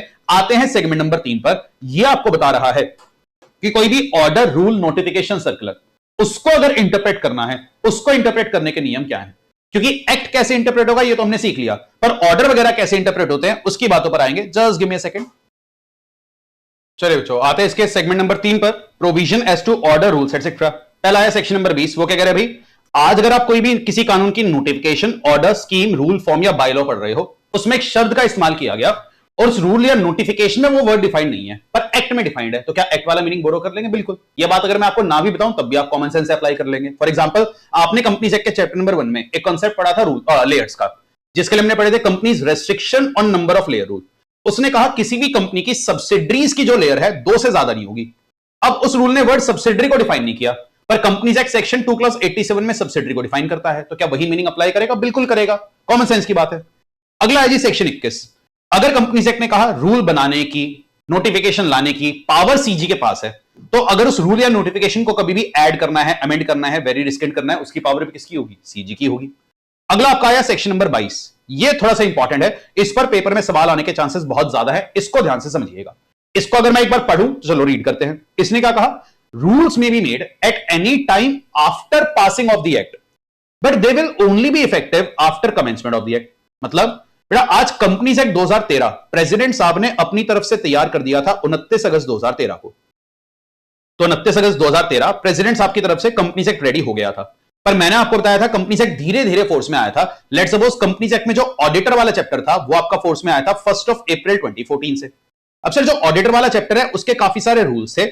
आज हमारी सीजी कह रही है कि एक्ट तो 1 अप्रैल से फोर्स में आएगा, पर मैं उसके रूल्स पहले ही बनाकर नोटिफाई कर देती हूं ताकि लोग पढ़कर पहले से ही तैयार है, उनको समझ में आ जाए। और सीजी ने लेट्स सपोज ये रूल्स बनाकर तैयार कर दिए 20 मार्च 2014 को। तो क्या सीजी ऐसा कर सकती है कि एक चैप्टर के फोर्स में आने से पहले ही उसके रूल्स तैयार कर दे? बिल्कुल। बिकॉज अगर सीजी चाहे तो एक्ट के कमेंस होने के बाद पर उसके किसी प्रावधान के फोर्स में आने से पहले उसके कॉरेस्पॉन्डिंग रूल्स बना तो सकती है, पर जैसे ये रूल्स नोटिफाई होंगे, क्या ये रूल अभी से फोर्स में आएंगे या जिस दिन वो चैप्टर फोर्स में आएगा तब से फोर्स में आएंगे? जिस दिन चैप्टर फोर्स में आएगा, वही बात यहां पर लिखी है। अगला आपका आया सेक्शन नंबर 23। उस पर जाने से पहले चलो सेक्शन 24 में आपको बताता हूं। 24 ने क्या कहा? आज अगर कोई भी एक्ट रिपील होकर रिवाइव हो जाए, रिपील होकर रीएनेक्ट हो जाए, अभी थोड़ी देर पहले हमने क्या जाना था? Wealth tax act. तो अगर वेल्थ टैक्स एक्ट को हमारी पार्लियामेंट कभी भी दोबारा से रिवाइव कर देती है, तो पुराने वेल्थ टैक्स एक्ट में जितने भी नोटिफिकेशन थे, सर्कुलर थे, केस लॉस थे, क्या वो भी ऑटोमेटिकली रिवाइव हो जाएंगे? बिल्कुल। एंड फाइनली आया आपका सेक्शन नंबर 23। इसको थोड़ा ध्यान से समझना, इस पर भी परफेक्ट 4 से 5 नंबर का सवाल बनता है, highly expected for your exams. ये क्या कह रहे भाई? Previous publication. तो कभी कभी जब आप कोई दूसरा कानून पढ़ रहे होगे ना, वहां पर लॉ मेकर 2 शब्द लिखकर छोड़ देते हैं कि ये वाला काम हो पाएगा प्रीवियस पब्लिकेशन की कंडीशन को पूरा करके। अब सर प्रीवियस पब्लिकेशन की कंडीशन क्या होती है, यह बात आपको वो कानून बताएगा ही नहीं, क्योंकि ये बात का आंसर का लिखा है आपका जीसीए में। अब सर कोई ऐसे कानून का एग्जांपल? बिल्कुल, हमारे देश में कानून है सिक्योरिटीज कॉन्ट्रैक्ट रेगुलेशन एक्ट। वो कहते हैं जी हमारे देश में जितनी भी स्टॉक एक्सचेंजेस है, फॉर एग्जांपल बीएससी, एनएससी, उनके अपने कुछ बायलॉज होने चाहिए। पर अगर वो अपने बायलॉज ढंग से ना बनाए या खुद नहीं बना रहे, सेबी के पास एक पावर है कि सेबी उनके बायलॉज बना तो सकता है, पर उस एक्ट में क्या लिखा है? सेबी जब भी आप किसी भी स्टॉक एक्सचेंज के बायलॉ बनाएं, वो बायलॉ आप फाइनलाइज करते समय प्रीवियस पब्लिकेशन की कंडीशन का ध्यान रखना। तो वहां पर यह बात लिखकर छोड़ दी गई है। तो सर प्रीवियस पब्लिकेशन का मतलब क्या है? तो लॉ मेकर सेबी को एक हिंट क्या दे रहे? सेबी जब भी आप किसी स्टॉक एक्सचेंज के बायलॉज बनाए ना, वो बायलॉ सीधे बनाकर फाइनलाइज मत कर देना, पहले आप लेकर के आना उन बायलॉज का एक ड्राफ्ट, उस ड्राफ्ट को आप करना पब्लिश। सर सेबी कहां पब्लिश करेगा? एक न्यूज़पेपर में, 2 न्यूज़पेपर में? अगर तो एक्ट बता दे तो उसके अकॉर्डिंगली पब्लिश करना, वरना जैसे सेबी आपको ठीक लगे पब्लिश करना। जब आप पब्लिश करोगे, पब्लिश करने के बाद उसमें एक डेट मेंशन करना, जहां पर आप लोगों से कहना देखो भाई मैं आज एक ड्राफ्ट बायलॉ लेकर के आया हूं, मैंने ये दिन आपको दिया है, इस दिन तक अगर किसी भी इंसान को इन बायलॉज में कोई भी एडिशन या अपडेशन कराना है, आप अपने कमेंट्स इस दिन तक भेज पाएंगे। फिर लोगों के कमेंट्स आएंगे, कमेंट्स आने के बाद उसको फाइनलाइज करके फिर फाइनली किया जाएगा पब्लिश। तो ये वाले बायलॉज तभी वैलिड माने जाएंगे जब वो इन कंडीशंस को पूरा कर देंगे। प्लीज टेक 1 मिनट टाइम और ये 5 पॉइंट्स आप रीड कर लीजिए, समझ में आ जाएंगे आपको। प्लीज पढ़िए 5 points for the previous publication, very very important for exam. चलिए जी आते हैं जी जीसीए के लास्ट सेगमेंट पर, एंड इसके साथ आपका ये जनरल क्लॉसेस एक्ट का जो कानून है ये हो जाएगा समाप्त। फिर जाएंगे इसके सवालों पर। लास्ट जो सेगमेंट आ रहा है वो आ रहा है मिसलेनियस। इसमें चलो सबसे पहले तो एक काम करो, ये आपका सेगमेंट स्टार्ट होता है सेक्शन 25 से, जाएगा 30 तक। तो जो लास्ट के 2 सेक्शंस आ रहे हैं इनको तो यू मिस कर, not at all important for exam. आते हैं जी 25 से लेकर 28 और इनको करते हैं कवर। अब लेट सपोज आपने इनकम टैक्स एक्ट पढ़ा। आज इनकम टैक्स एक्ट ने कह दिया कि जी हर इंसान को अपनी कमाई पर टैक्स देना है। एक इंसान कहता है मैं नहीं देता, इनकम टैक्स ने कहा जी पेनल्टी लगा देंगे, वो कह रहे जी पेनल्टी भी नहीं देता। तो अगर कोई इंसान टैक्स या पेनल्टी का अमाउंट पे ही नहीं कर रहा, इनकम टैक्स वाले क्या करेंगे? तो इनकम टैक्स एक्ट में ही रिकवरी के प्रोविजंस है, एंड रिकवरी के प्रावधानों का इस्तेमाल करते हुए आपकी संपत्ति को बेचकर रिकवरी करी जाएगी। पर अगर मैं कंपनीज एक्ट की बात करूं, कंपनीज एक्ट कहते हैं जी अगर आप लॉ को ब्रेक करते हो हम आप पर पेनल्टी लगा देंगे। पर अगर कोई इंसान ये पेनल्टी का पैसा पे ना करे तो उससे पेनल्टी की रिकवरी कैसे होगी? कंपनीज एक्ट ने नहीं बताया। तो अगर कंपनीज एक्ट ये बात नहीं बता रहा तो जीसीए कह रही क्यों चिंता करो, मैं बताऊंगा ना कि अगर किसी भी दूसरे कानून में किसी भी फाइन पेनल्टी को रिकवर करने का कोई मेथड नहीं दिया गया तो आप चिंता मत करो, इंडियन पीनल कोड का सेक्शन 63 से लेकर 70 ये अप्लाई कर जाएगा और साथ में यहां पर कोड ऑफ क्रिमिनल प्रोसीजर भी एप्लीकेबल होगा। अब यहां पर दो बड़ी इंटरेस्टिंग बातें बड़े ध्यान से देखना। मैंने आपको बताया इंडियन पीनल कोड के वाले सेक्शन, पर हमें एक चीज और क्या पता है, इंडियन पीनल कोड तो रिपील हो चुका है और इसकी जगह क्या आ चुका है अब भारतीय न्याय संहिता। तो सर यहां लिखा तो इंडियन पीनल कोड के ये वाले सेक्शन है, पर मैं इसको यही वाले सेक्शन पढ़ूं या ऑटोमेटिकली जो भारतीय न्याय संहिता के कॉरेस्पॉन्डिंग नए सेक्शंस होंगे वो रीड कर लिया जाएगा? बेटा ऑटोमेटिकली वो रीड कर लिया जाएगा, पर क्या इसकी लीगल बैकिंग आपके पास है? आज ही की इस क्लास से आपके पास लीगल बैकिंग आनी चाहिए section number 8 of the GCA. Because section 8 ने क्या कहा था कि अगर किसी भी कानून में आज किसी भी रिपील्ड एक्ट का कोई रेफरेंस है तो उसे ऑटोमेटिकली रीअनेक्टेड कानून का रेफरेंस आप पढ़ लेना। और दूसरी इंटरेस्टिंग बात, इन्होंने कहा जी इंडियन पीनल कोड का सेक्शन 63 से 70 एक सीक्वेंस यहां पर मेंशन कर दी गई, तो सीक्वेंस के बीच में जितने भी सेक्शन आ रहे हैं 64, 65, 66, 78, 9 वो सारे आप पर अप्लाई करेंगे। पर सवाल उठता है जी क्या 63 और 70 जहां से वो सीक्वेंस स्टार्ट हो रही है और जहां पर वो सीक्वेंस खत्म हो रही है, क्या ये दोनों सेक्शन आपको इंक्लूडेड मानने चाहिए? बिल्कुल। और यही क्लैरिटी आपको देता है सेक्शन 28 का सबसेक्शन 2 कि any provision may be cited, या सॉरी ये रहा सबसेक्शन 2 कि if section 63 to 70 of Indian penal code is mentioned in section 25 of GCA. तो बड़ा इस सीक्वेंस का जो स्टार्टिंग और एंड वाला सेक्शन है दोनों को ही हम इंक्लूडेड मानते हैं। यही क्लैरिटी सेक्शन 28 देता है। और साथ में 28 ने दो और बातें सिखाई कि आज अगर आपको इनकम टैक्स एक्ट में कंपनीज एक्ट का या उसके किसी सेक्शन का कोई भी रेफरेंस देना है तो क्या आपको कंपनीज एक्ट पूरा का पूरा उसमें रेफर करना पड़ेगा कि सारा कानून आपने कॉपी पेस्ट कर लिख दिया? The answer is no. Law कहते हैं जी इनकम टैक्स में अगर कंपनीज एक्ट का रेफरेंस देना है तो आप उस एक्ट का जो भी टाइटल है, अगर शॉर्ट टाइटल गिवन है तो वो, अगर लॉन्ग टाइटल गिवन है तो वो रेफर कर दो, वरना आप चाहो तो आप नंबर और ईयर से भी उसको रेफर कर सकते हो। फॉर एग्जांपल कंपनीज एक्ट का एक नंबर एंड ईयर है 18 ऑफ 2013, तो कंपनीज एक्ट 18वां कानून था जो 2013 में पास हुआ है। तो इसलिए ये रेफरेंस आप इस तरीके से दे सकते हैं कि इनकम टैक्स एक्ट को अगर कंपनीज एक्ट को रेफर करना है वो कहेगा जी आप जाकर पढ़ लो section 50 of act number 18 of 2013, तो वो आपको हिंट दे देगा कि आपको कंपनीज एक्ट को जाकर के पढ़ना है। और सर अगर मेरे को पूरा कंपनीज एक्ट ना रेफर करके उसका सिर्फ एक सेक्शन रेफर करना है तो सिर्फ सेक्शन नंबर या सबसेक्शन नंबर भी लिखने से काम आपका चल जाएगा। आपको पूरा सेक्शन उतार करके कॉपी पेस्ट करके इनकम टैक्स में चिपकाने की आवश्यकता नहीं है। ये सारी बातें आई नो कॉमन सेंस की हैं, लॉ मेकर ना भी बताएं तो समझ में आती है, पर जीसीए हमारी जुडिशरी का टाइम बचाना चाहता है ताकि कोर्ट में इन बेकार की बातों पर कभी भी डिबेट ना आए। अगला है जी सेक्शन नंबर 26, बड़ा इंपॉर्टेंट सेक्शन आपके लिए आता है। ये कहते हैं जी आज अगर किसी सेम ऑफेंस की सजा दो कानूनों में लिख दी जाए तो क्या आप दोनों कानूनों के अंदर पनिशेबल होगे? The answer is no. आप सिर्फ एक ही के अंदर पनिशेबल होगे। पर यहां पर छोटी छोटी बात ध्यान में रखना, दोनों कानूनों में अगर जो सजा दी गई है उसमें दोनों ऑफेंस का नेचर बिल्कुल डिफरेंट है तो क्या दोनों में लायबल हो जाओगे? बिल्कुल। एंड लाइकवाइज दोनों कानूनों में आपको सजा नहीं होगी, पर क्या आपका ट्रायल जो केस चलेगा क्या वो दोनों कानूनों में चल सकता है? यस। पर जो फाइनल प्रोसिक्यूशन होगा वो सिर्फ एक ही कानून में होगा और यही बात हमारा संविधान भी बोलता है। अगला है जी आपका सेक्शन नंबर 27, जितने चांद सितारे चाहो इस पर लगा लेना, वेरी वेरी इंपॉर्टेंट। कि अगर किसी भी कानून ने कह दिया, फॉर एग्जांपल कंपनीज एक्ट ने कहा कि कंपनी आप जब भी राइट इशू लाओ आप अपने सारे शेयर होल्डर पर एक लेटर ऑफ ऑफर सर्व करना। अब कंपनी ने क्या किया, सारे शेयर होल्डर की लिस्ट निकाली, एक एनवेलप तैयार किया, सारे शेयर होल्डर का नाम उस पर अच्छे से लिखा, उस पर प्रॉपर स्टैंप भी लगाई और पोस्टमैन को अपनी तरफ से दे दिया। पर पोस्टमैन ने कुछ मेंबर्स का लेटर ऑफ ऑफर ले जाने में थोड़ी सी गड़बड़ी कर दी तो क्या कंपनी की तरफ से वो letter of offer properly served मान लिया जाएगा? मान लिया जाएगा। बिकॉज किसी भी डॉक्यूमेंट को प्रॉपर्ली सर्व्ड माने जाने के लिए 3 कंडीशन पूरी होनी चाहिए कि आपने सामने वाली पार्टी का नाम एड्रेस प्रॉपर्ली लिखा, प्रीपे करा मतलब उस पर स्टैंप लगाई, and posting by registered post. अगर कंपनी आपने अपनी तरफ से जिम्मेवारी पूरी कर दी तो आपकी तरफ से इसे सर्व्ड मान लिया जाएगा। और एक शेयर होल्डर भागा भागा आया, वो कह रहे जी मेरे को तो लेटर ऑफ ऑफर कभी मिला ही नहीं, मेरे घर पर पोस्टमैन आया था पर मैं था ही नहीं। तो पोस्टमैन ने लिख दिया था नोटिस ऑफ नॉट मेट। तो अगर एंडोर्समेंट इस चीज का आ गया कि जी वो कभी मिला ही नहीं तो एंडोर्समेंट नॉट मेट, क्या उसे सर्व्ड मान लिया जाएगा? बिल्कुल।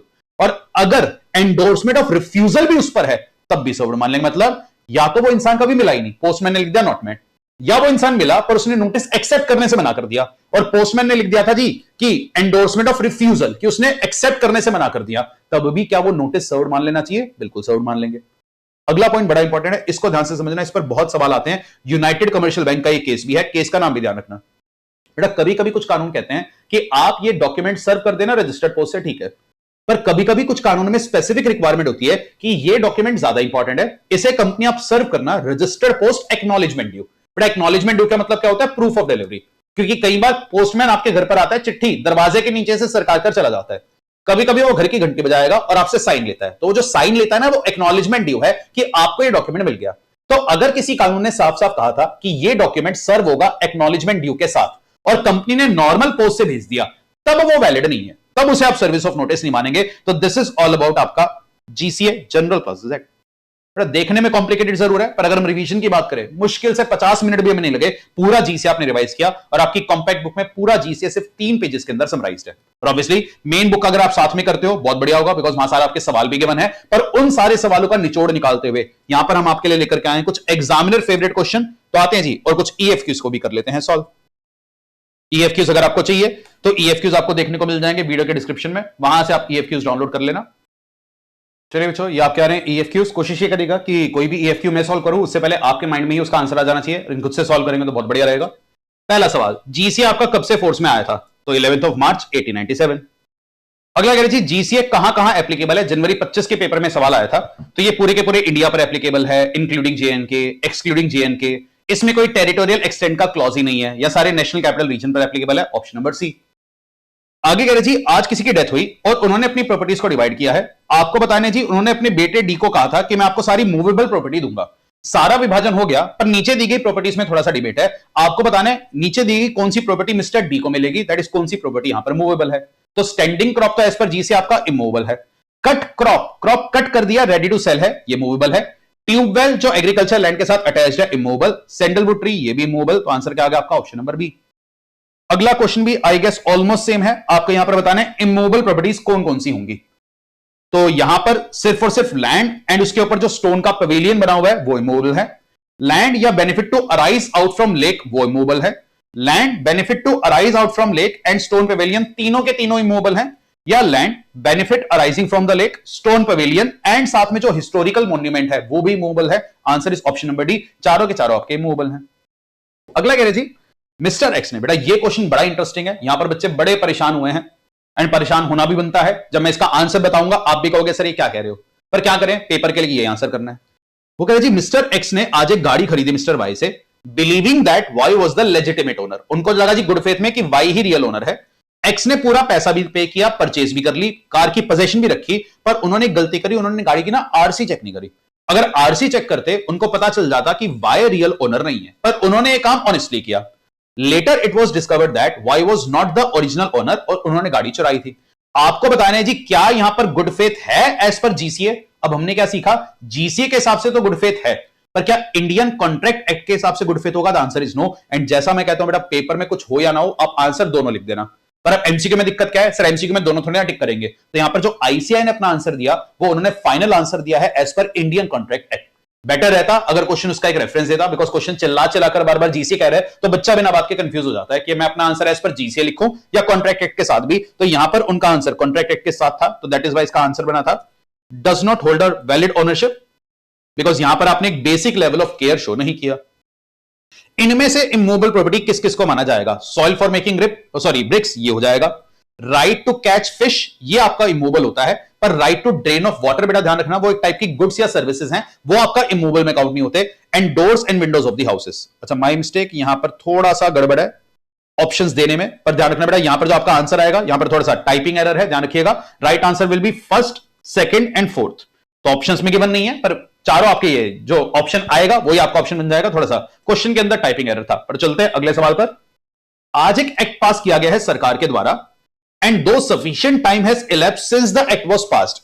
आज तक वो फोर्स में नहीं आया। एक नया सवाल है, आपकी मेन बुक में गिवन है, ध्यान से इसका आंसर करिएगा कि आज सरकार ने एक कानून तो बना दिया, पर उसमें लिखा था गवर्नमेंट इसे जब चाहे फोर्स में ला सकती है, और अभी तक गवर्नमेंट उसे फोर्स में नहीं लाई। तो सवाल उठता है जी, क्या हमारे कोर्ट्स के पास इतनी पावर है कि वो हमारी सरकार को मैंडेमस, एक मैंडेटरी ऑर्डर देकर ये बोले चलो भाई सरकार इस दिन से फोर्स में लेकर के आओ, क्योंकि बहुत साल हो चुके हैं? तो the answer is no. Parliament ने उस कानून को फोर्स में लाने की पावर दी है गवर्नमेंट को, तो कोर्ट्स कभी भी इंटरवीन करके एक मैंडेटरी ऑर्डर पास नहीं कर सकते। हालांकि हमने एक बात क्या समझी थी कि अगर कोई जाकर कोर्ट के पास एक रिट पिटीशन फाइल करे, तो उस रिट पिटीशन की सुनवाई के अंतर्गत कोर्ट गवर्नमेंट से एक क्वेश्चन जरूर कर सकते हैं, जी आप कब से फोर्स में लाने का सोच रहे हो, पर क्या आप मैंडेमस इशू कर सकते हो? The answer is no. तो इसका राइट आंसर क्या होगा? Court can issue mandamus, no, can through writ direct the government to consider the question. बिल्कुल, option number B will be correct. Which among the following is correct as per the provision of General Clauses Act regarding commencement and termination of time? तो अगर word from होगा तो पहला दिन होगा exclude, as well as too होगा तो होगा एक्सक्लूड, गलत है। फ्रॉम के केस में एक्सक्लूड, टू के केस में इंक्लूड, यहां भी इंक्लूड एंड बाद में भी इंक्लूड, या फिर पहला भी इंक्लूड, तो बेटा राइट आंसर आएगा आपका ऑप्शन नंबर बी। फ्रॉम के केस में एक्सक्लूड होता है, टू के केस में इंक्लूड होता है, सिंपल। तो सारे सेंट्रल एक्ट में अगर कोई भी थिंग रिपग्नेंट नहीं है, masculine gender shall be taken to include females, तो बेटा राइट आंसर आ जाएगा ऑप्शन नंबर सी। एंड चलो, ये जो हमारा क्वेश्चन गड़बड़ हुआ था, क्वेश्चन नंबर 5, इसके ऑप्शन ये गिवन है, तो यहां पर हमारा राइट आंसर कौन सा था, फर्स्ट, सेकंड एंड फोर्थ, तो first, second and fourth, option number B correct हो गया। चलो आते हैं जी अगले सवाल पर। दो पॉइंट्स के बीच का डिस्टेंस आपको मेजर करना है। डिस्टेंस कैसे मेजर करेंगे, हॉरिजॉन्टल प्लेन पर एक स्ट्रेट लाइन खींच करके, तो straight line on a horizontal plane. अगर आज किसी भी सेंट्रल एक्ट में किसी को अपॉइंट करने की पावर दी गई है, तो बताइए रिमूव करने की पावर किसके पास होगी, उन्हीं के पास होगी। सेक्शन नंबर 16 हमने देखा, तो इसके अंदर सस्पेंड और डिसमिस करने की पावर आप इंक्लूडेड मानना। एक्ट और ओमिशन आज आपने किया जो ऑफेंस कर रहा है दो एनेक्टमेंट में, बताइए क्या दोनों कानूनों के अंदर आप पनिशेबल होंगे, तो the answer is no. Shall be prosecuted and punished either और एनी ऑफ दोनों एनेक्टमेंट, पर दोनों के अंदर आपको डबल पनिश नहीं किया जाएगा। यह क्वेश्चन बड़ा इंटरेस्टिंग है, बहुत हाई चांसेस हैं आपके पेपर में आने के। लंबा चौड़ा सवाल है, सितंबर 24 की आरटीपी का है। क्वेश्चन बड़े ध्यान से देखिएगा। क्वेश्चन ने कहा एक कंपनी है एपेक्स मैन्युफैक्चरिंग, इंडस्ट्रियल कंपनी है। Recently company found itself embroiled in legal issues concerning two separate offences. तो क्वेश्चन ने खुद कह दिया दो अलग अलग नेचर के ऑफेंस किए हैं जो दो कानूनों में पनिशेबल हैं। क्या अब की बार दोनों कानूनों के अंदर वो पनिश हो सकती है? बिल्कुल, बिकॉज ऑफेंस का नेचर ही अलग है। Because both involve not valid because specific actions and legal provisions are different. तो बड़ा क्वेश्चन यही कह रहा था कि कंपनी बोल रही है कि मेरे को एक ही कानूनों में पनिशेबल करो, बिकॉज दोनों कानूनों में पनिशेबल नहीं होगी, तो कंपनी का कंटेंशन वैलिड नहीं है। यहां पर जो एक्शन है वो अलग अलग कानूनों में अलग अलग ऑफेंसेस के लिए है, बिल्कुल आप लायबल हो जाओगे। चलिए जी, तो ये सारे आपके स्टैंड अलोन एमसीक्यूज आपने किए जीसीए के। अब आगे जो एमसीक्यूज आपके आ रहे हैं वो इंटरप्रिटेशन ऑफ स्टैट्यूज के आ रहे हैं, वो जब हम आईओएस रिवाइज कर लेंगे तब सॉल्व करेंगे। आ जाते हैं in case study based MCQs पर जो आपके जनरल क्लासेस एक्ट के आ रहे हैं। बेटा मैं आपको 1 मिनट का समय दे रहा हूं, वीडियो को यहां पर पॉज करिएगा और खुद से सॉल्व करने की कोशिश करिएगा। चलिए बच्चों, आई होप आपने वीडियो को पॉज किया हो, ये वाला केस स्टडी आपने खुद से पढ़ा हो, खुद से सॉल्व किया हो। एंड यहां पर मैं आपको एक छोटा सा टूडो देता हूं। बहुत सारे एमसीक्यूज हमने सॉल्व किए हैं। 3 केस स्टडीज यहां पर आ रही है आपकी जीसीए की।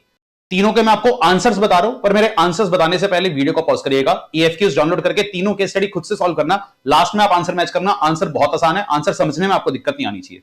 तो जो पहली केस स्टडी है उसमें आपका आंसर है सीबीसी। दूसरी जो केस स्टडी है उसमें आपका आंसर आ रहा है बीबीबी। तीनों ऑप्शन, तीनों क्वेश्चंस का आंसर आपका बीबीबी। एंड लास्टली जो केस स्टडी आ रही है उसमें आपका आंसर है बीसीबी। तो ये 3 केस स्टडीज आपका छोटा सा टूडू है, इनको जरूर सॉल्व करिएगा। इससे आपका कॉन्फिडेंस बहुत बूस्ट होगा, बिकॉज पेपर में इसी टाइप की केस स्टडीज आने के चांसेस बहुत ज्यादा हैं। आते हैं जी जीसीए के सब्जेक्टिव क्वेश्चन पर। पहला सवाल बहुत important, highly expected for your exam, because ये मई 25 की एमटीपी का सवाल है।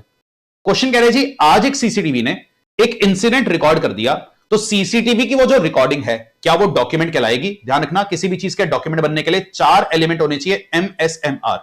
और ध्यान रखिएगा बेटा, आपको अगर किसी भी क्वेश्चन का स्पेसिफिक आईसीए वाला आंसर पढ़ना है तो सारे के सारे डॉक्यूमेंट्स आपके साथ टेलीग्राम पर शेयर है। टेलीग्राम के सर्च बार में जाकर लिखना एमटीपी, आपको एमटीपी मई 25 की मिल जाएगी। वहां पर आपको अगर आईसीए वाला आंसर पढ़ना है आप पढ़ सकते हैं। तो एमएसएमआर होना चाहिए। अब सर क्या सीसीटीवी की रिकॉर्डिंग में मैटर है? बिल्कुल। चोरी कैसे हुई वो मैटर है। सब्सटेंस, क्या वो बात बताई गई है? बिल्कुल बताई गई है। कहां बताई गई है? वो जो सीसीटीवी की जो हार्ड डिस्क के अंदर इलेक्ट्रॉनिक फाइल है उसके ऊपर वो बात बताई गई। तो मैटर सब्सटेंस मींस कैसे वो बात बताई गई? इलेक्ट्रॉनिक कोडिंग के फॉर्मेट में। एंड क्या वो बात उस फाइल के ऊपर रिकॉर्डेड है? बिल्कुल। तो चारों एलिमेंट्स आपको इसमें देखने को मिलते हैं। तो जो सीसीटीवी रिकॉर्डिंग होती है उसे एक वैलिड डॉक्यूमेंट माना जाता है। अगला क्वेश्चन कह रहे जी mister N is caught stealing a bicycle, an offence punishable under the Indian penal code. According to section 379 of the IPC, the punishment for theft was charge against him. elaborate how the term imprisonment shall be interpreted। तो बेटा imprisonment के अंदर दोनों तरीके की imprisonment count कर ली जाएगी, simple और rigorous, that is imprisonment of either description।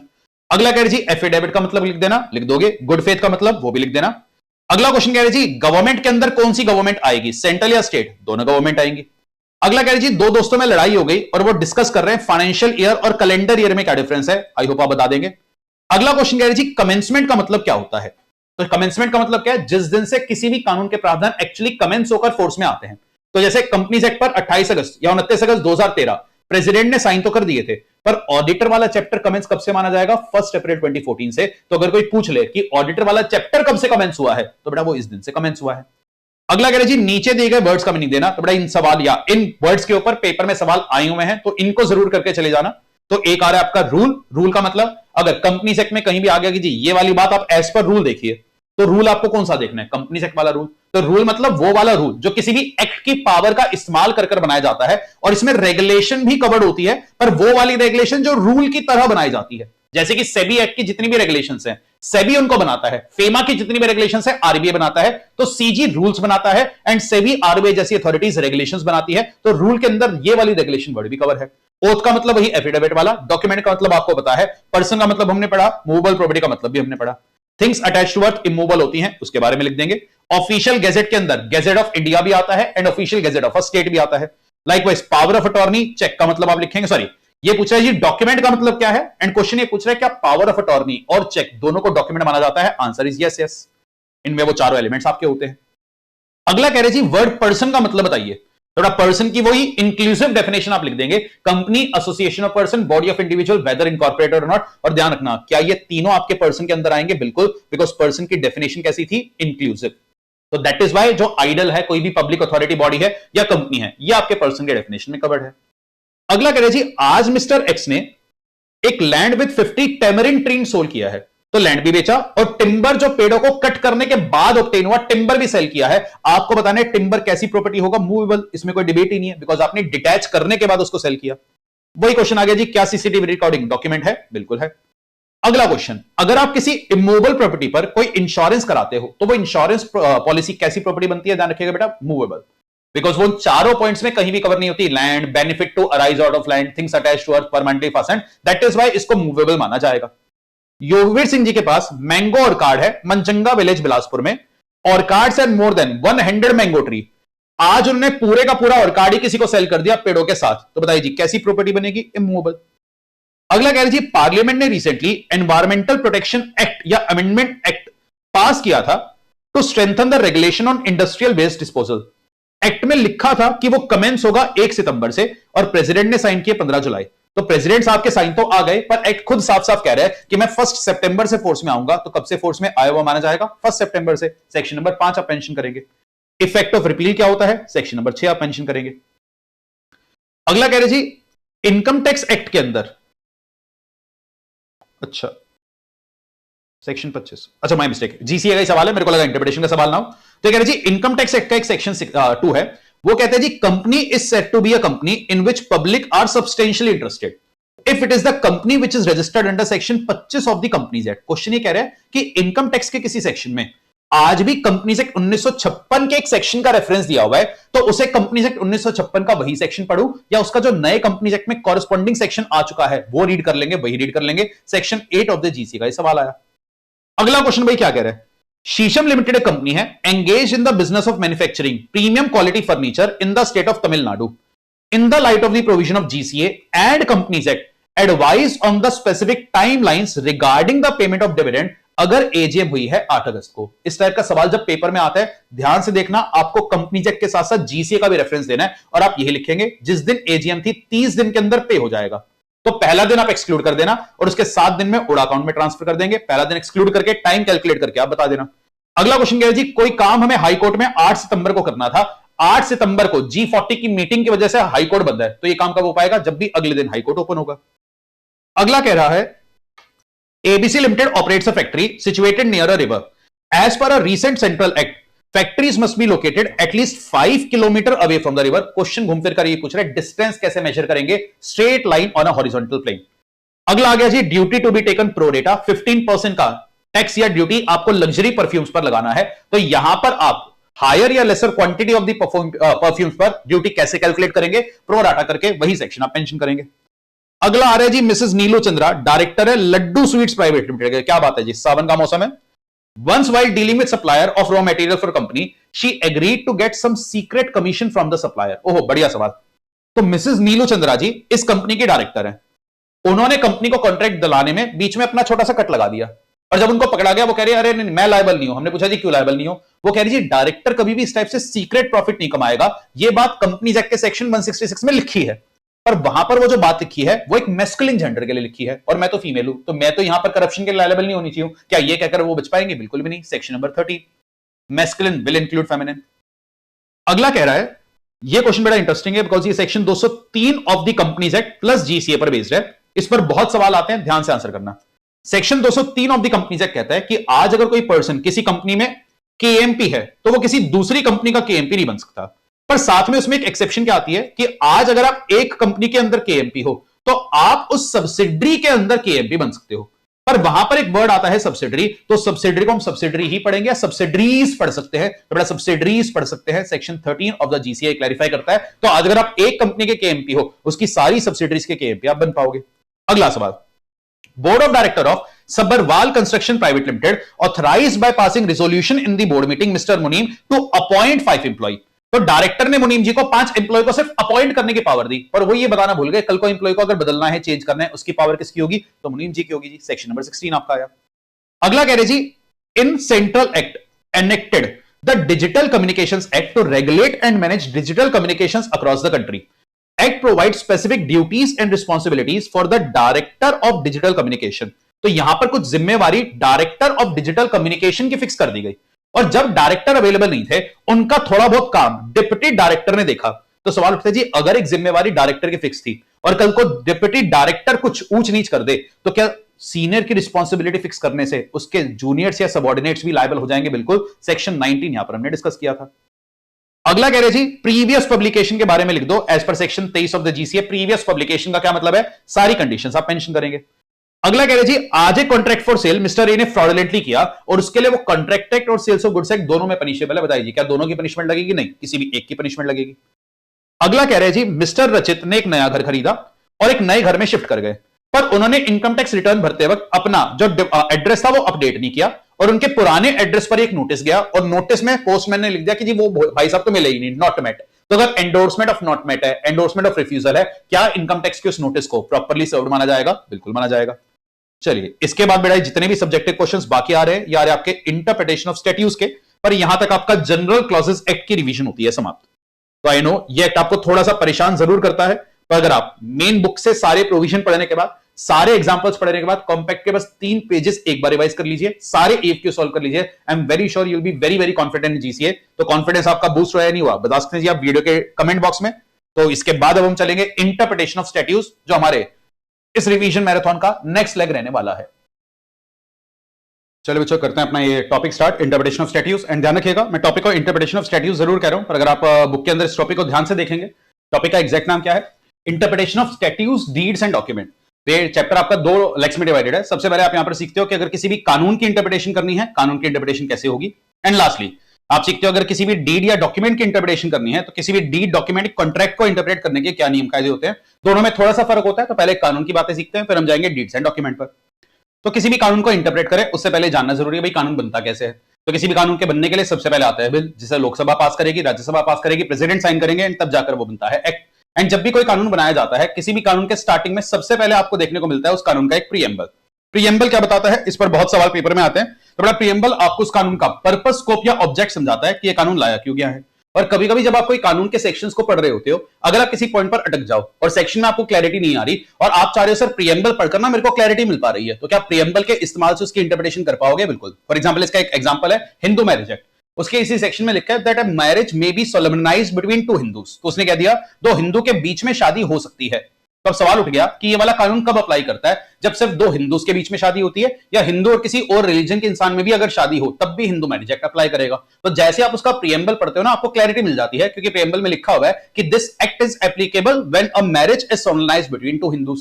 तो वहां पर प्रीएम्बल ने आपको वो क्लैरिटी प्रोवाइड करी। तो सवाल उठता है सर क्या प्रीएम्बल की मदद से हम किसी कानून को इंटरप्रेट कर पाएंगे? बिल्कुल।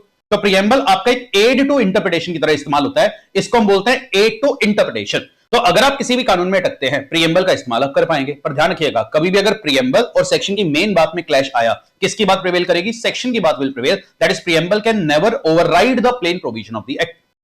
फिर जी प्रीएम्बल बताने के बाद लॉ मेकर स्टार्टिंग में लिखते हैं डेफिनेशन वाले सेक्शन। एंड किसी भी कानून में जो डेफिनेशन वाले सेक्शन है जनरली आपके अल्फाबेटिकली अरेंज्ड होते हैं। एंड डेफिनेशंस जो होते हैं उस पर आप कब जाते हो? अगर आप किसी भी कानून को पढ़ते वक्त उसके वर्ड पर अटक जाओ। तो फॉर एग्जांपल आपने कंपनीज एक्ट पढ़ा, कोई वर्ड पर आप अटक गए जो आपको वहां पर डेफिनेशन उसकी नहीं दी गई, तो आप कंपनीज एक्ट के सेक्शन 2 में जाइए, उस वर्ड का मीनिंग आपको देखने को मिल जाएगा। For example words like promoter है, अब्रिश प्रोस्पेक्टस है, एक्सेट्रा एक्स्ट्रा, इतनी सारी डेफिनेशंस आपको देखने को मिलती हैं। तो इस तरीके से आप किसी भी वर्ड का मीनिंग ढूंढते हैं। एंड जो डेफिनेशन वाले सेक्शन होते हैं वो अमूमन 2 प्रकार के होते हैं। कभी कभी कुछ डेफिनेशंस हैं जो स्टार्ट होती है वर्ड मीन से।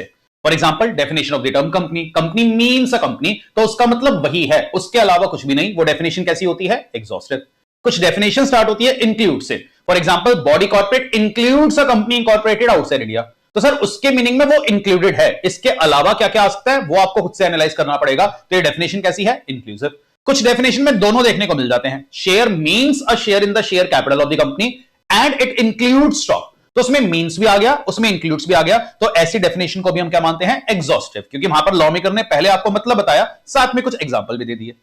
फिर जब लॉ मेकर कानून को ड्राफ्ट करना स्टार्ट करते हैं, वो कानून के सेक्शंस में कभी कभी वर्ड इस्तेमाल करते हैं शैल, कभी कभी वर्ड इस्तेमाल करते हैं मेल। तो अगर वर्ड शैल या मस्ट आ जाए, इनकी फोर्स कैसी होती है? मैंडेटरी फोर्स, मतलब वो काम आपको करना ही पड़ेगा। और कभी कभी वर्ड आता है मे की फोर्स कैसी होती है? डायरेक्टिव फोर्स, कि वो काम आप चाहो तो कर सकते हो। इस तरीके से कानून को ड्राफ्ट करना स्टार्ट किया जाता है। तो अगर आप इस चैप्टर को भी समझोगे, चैप्टर स्टार्टिंग में आपको ये बता रहा है कानून लिखा कैसे जाता है, फिर आपको सिखाएगा उसकी इंटरप्रिटेशन कैसे करेंगे। तो अब ये कानून को लिखने या ड्राफ्टिंग की बातें आ रही हैं। एंड यहीं पर एक और मीनिंग आ गया, सर स्टैट्यू क्या होता है? तो बेटा statute is the written will of the legislature. तो हमारे देश में कानून बनाती है पार्लियामेंट, तो पार्लियामेंट किसी भी एक्ट के द्वारा यह बताना चाहती है कि वो हमारे देश को कौन से नियम कायदे से चलाना चाहते हैं। तो चाहे आप एक्ट बोल लो, स्टैट्यू बोल लो, लॉ बोल लो, एक ही बात है। हालांकि अगर आप बहुत बारीकी से देखोगे तो एक वर्ड तो होता है लॉ, एक वर्ड होता है एक्ट। दोनों में थोड़ा सा डिफरेंस क्या है? Law is a wider word, because law में पार्लियामेंट के द्वारा बनाया गया एक्ट तो आता है, पर जो रूल्स है, रेगुलेशन है, नोटिफिकेशन है, सर्कुलर है, वो भी आपके लॉस का पार्ट माना जाता है। तो टेक्निकल ग्राउंड्स लॉ एक वाइडर वर्ड है, एक्ट उसका एक सबसेट आप कह सकते हो। अगला जी वही मीनिंग आ गया डॉक्यूमेंट का, एमएसएमआर, ऑलरेडी जीसीएम हम रिवाइज कर चुके हैं। फिर एक वर्ड आ रहा है आपका इंस्ट्रूमेंट, इसका भी पेपर में सवाल आ सकता है, और पेपर में जब सवाल आएगा वो इस तरीके से आएगा, इंस्ट्रूमेंट का meaning as per Indian stamp act क्या है।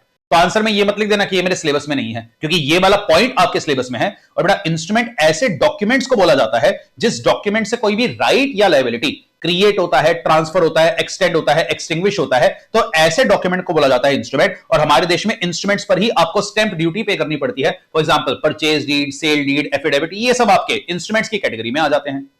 एंड जिस भी इंस्ट्रूमेंट से एक अधिकार ट्रांसफर होता है, फॉर एग्जांपल आप कोई प्रॉपर्टी बेचते हो सेल डीड के जरिए, तो उसे बोल देते हैं डीड। हालांकि इंडिया में इंस्ट्रूमेंट और डीड ये दोनों वर्ड्स इंटरचेंजेबली इस्तेमाल हो जाते हैं। तो कानून बनता कैसे है, उसमें शब्दों का प्रयोग कैसा होता है, उसका एक बेसिक आइडिया अपने को लगा। अब हमें कानून को इंटरप्रेट करना स्टार्ट करना है। एंड जब भी आप किसी कानून को इंटरप्रेट करते हैं, इंटरप्रिटेशन के दो अप्रोचेस होते हैं। एक तो होता है लीगल, एक होता है डॉक्टर्नल। लीगल का मतलब जब किसी भी कानून को आप पढ़ रहे हो, अगर किसी बात को इंटरप्रेट करना है और अगर आपने किसी लीगल सोर्स का इस्तेमाल किया है, उस पर जज साहब कभी भी क्वेश्चन मार्क नहीं उठाएंगे। मतलब वो सबसे बढ़िया सोर्स है, बिकॉज कानून को इंटरप्रेट करने के लिए कानून ने ही आपको एक तरीका बताया हुआ है और उसी तरीके से आपने उसको इंटरप्रेट किया, तो उसको कोई भी क्वेश्चन नहीं कर सकता। और लीगल के दो पार्ट्स होते हैं, सबसे होता है जी ऑथेंटिक, ये तो सबसे फुल प्रूफ है, इस पर कभी सवाल उठेगा ही नहीं। क्योंकि अगर आपने कंपनी एक्ट पढ़ा, किसी भी वर्ड पर आप अटक गए, फॉर एग्जांपल आपने सेक्शन 32 पढ़ा, वहां पर एक वर्ड आ गया रेड हेरिंग प्रोस्पेक्टस, या कोई भी सेक्शन आप पढ़ते हो, फॉर एग्जांपल आपने लेट्स सपोज सेक्शन यहां पर रीड कर लिया और सेक्शन आप पढ़ रहे हो सब्सिडरी का, और आप सब्सिडरी के मीनिंग पर अटक जाते हो, तो किसी भी वर्ड पर अगर आप अटकोगे, उसका मीनिंग आपको सेक्शन 2 प्रोवाइड करता है। एंड अगर सेक्शन 2 प्रोवाइड नहीं कर रहा तो कौन प्रोवाइड करता है? जीसीए।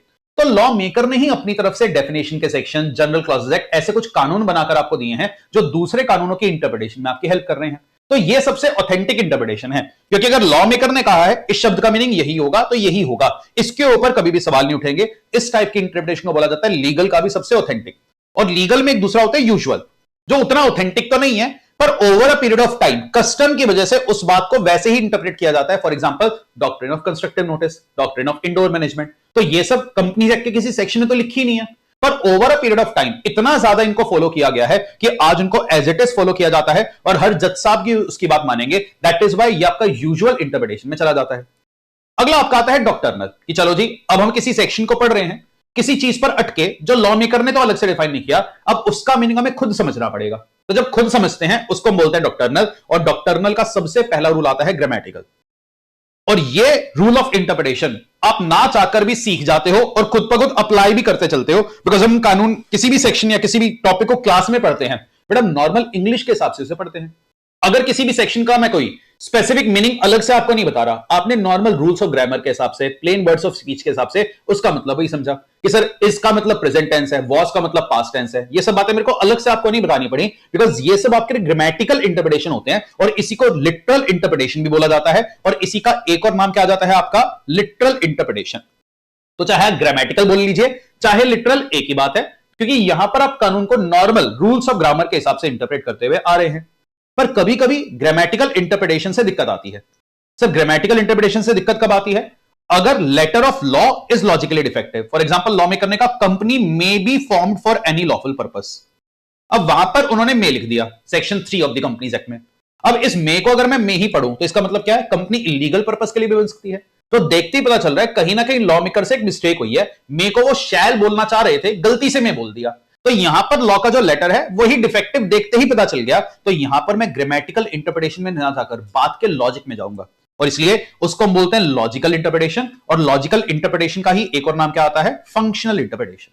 जहां पर आप बात के लॉजिक को पकड़ते हो और बात के स्पिरिट में जाकर जाते हो। तो पेपर में सवाल बहुत आता है कि ग्रामेटिकल इंटरप्रिटेशन क्या होती है और कब कब आप ग्रामेटिकल इंटरप्रिटेशन से डेविएट करते हैं। तो जब लॉ का लेटर लॉजिकली डिफेक्टिव है तब, या लॉ पढ़ते ही आपको समझ में आ रहा है कि यहां पर एक अनरीजनेबल या एब्सर्ड रिजल्ट आ रहा है और लॉ मेकर का मतलब यह नहीं हो सकता, तो वहां पर भी आप उसको डेविएट कर जाते हैं। तो यहां पर आप एक्सेप्शंस क्रिएट करते हैं ग्रामेटिकल इंटरप्रिटेशन में। और एक और सवाल जो आजकल पेपर में बहुत आ रहा है, आपकी मेन बुक में बहुत डिटेल में गिवन है, ध्यान से समझना। एक वर्ड तो होता है इंटरप्रिटेशन, एक टर्म होता है कंस्ट्रक्शन। जनरली इन दोनों को हम इंटरचेंजेबली इस्तेमाल कर लेते हैं कि जी इंटरप्रिटेशन कर रहे हैं, कंस्ट्रक्शन कर रहे हैं। पर अगर आप ध्यान से इन वर्ड्स को समझोगे तो इनमें डिफरेंस है। इंटरप्रिटेशन मतलब पढ़ते जाना और उस बात को समझते चलना। कंस्ट्रक्शन का मतलब पढ़ तो लिया है पर बात का मतलब अब बनाना है, कंस्ट्रक्ट करना पड़ेगा। तो टेक्निकली स्पीकिंग जो आप ग्रामेटिकल इंटरप्रिटेशन करते हो सिर्फ वही एक इंटरप्रिटेशन है। उसके अलावा जब आप मीनिंग को बना रहे हो, जैसे आपने मे को शैल पढ़ दिया, कहीं शैल को मे पढ़ दिया, कहीं आपने इज एम आर, कुछ भी, अगर बातों को थोड़ा सा भी आपने कंस्ट्रक्ट किया है तो वो होता है आपका कंस्ट्रक्शन। तो going by the literal meaning is interpretation and going behind the spirit of the provision it is construction. तो ये आपके कुछ तरीके आए इंटरप्रेट करने के, और यही सब जो हमारा अगला टॉपिक आता है वो आता है रूल्स ऑफ इंटरप्रिटेशन।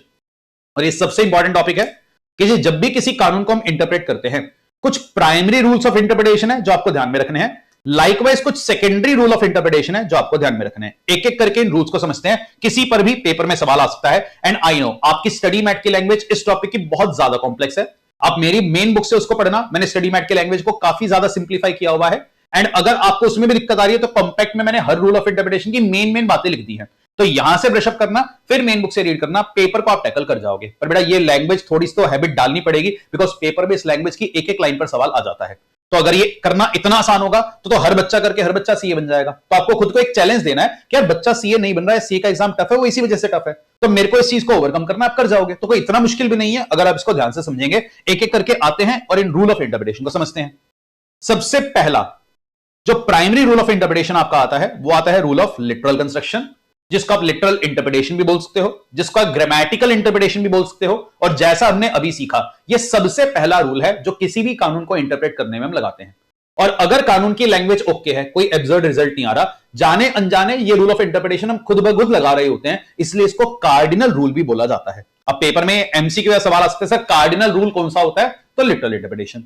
इसका मीनिंग ही क्या है कि आप किसी भी वर्ड के नेचुरल एंड ग्रामेटिकल मीनिंग के हिसाब से उसको इंटरप्रेट करते हुए चलिए, रूल्स ऑफ ग्रामर के हिसाब से इंटरप्रिटेशन करिए। और इस पर एक और सवाल जो पेपर में बन सकता है, कई बार आप कानून में फंस जाते हो जहां पर आपको एक चॉइस करनी पड़ती है एक शब्द को नैरोवर या वाइडर मीनिंग देने की। तो अगर कभी ऐसे फंस जाओ, ये रूल ऑफ इंटरप्रिटेशन क्या कहता है? हमेशा उस वर्ड को एक वाइडर मीनिंग दे देना। इस पर एक जो सवाल आपके पेपर में आ सकता है, कंपनीज एक्ट का एक सेक्शन है 102 जो आपका डील करता है एक्सप्लेनेटरी स्टेटमेंट, और वो कहता है हर स्पेशल बिजनेस के लिए एक्सप्लेनेटरी स्टेटमेंट आपको देनी है।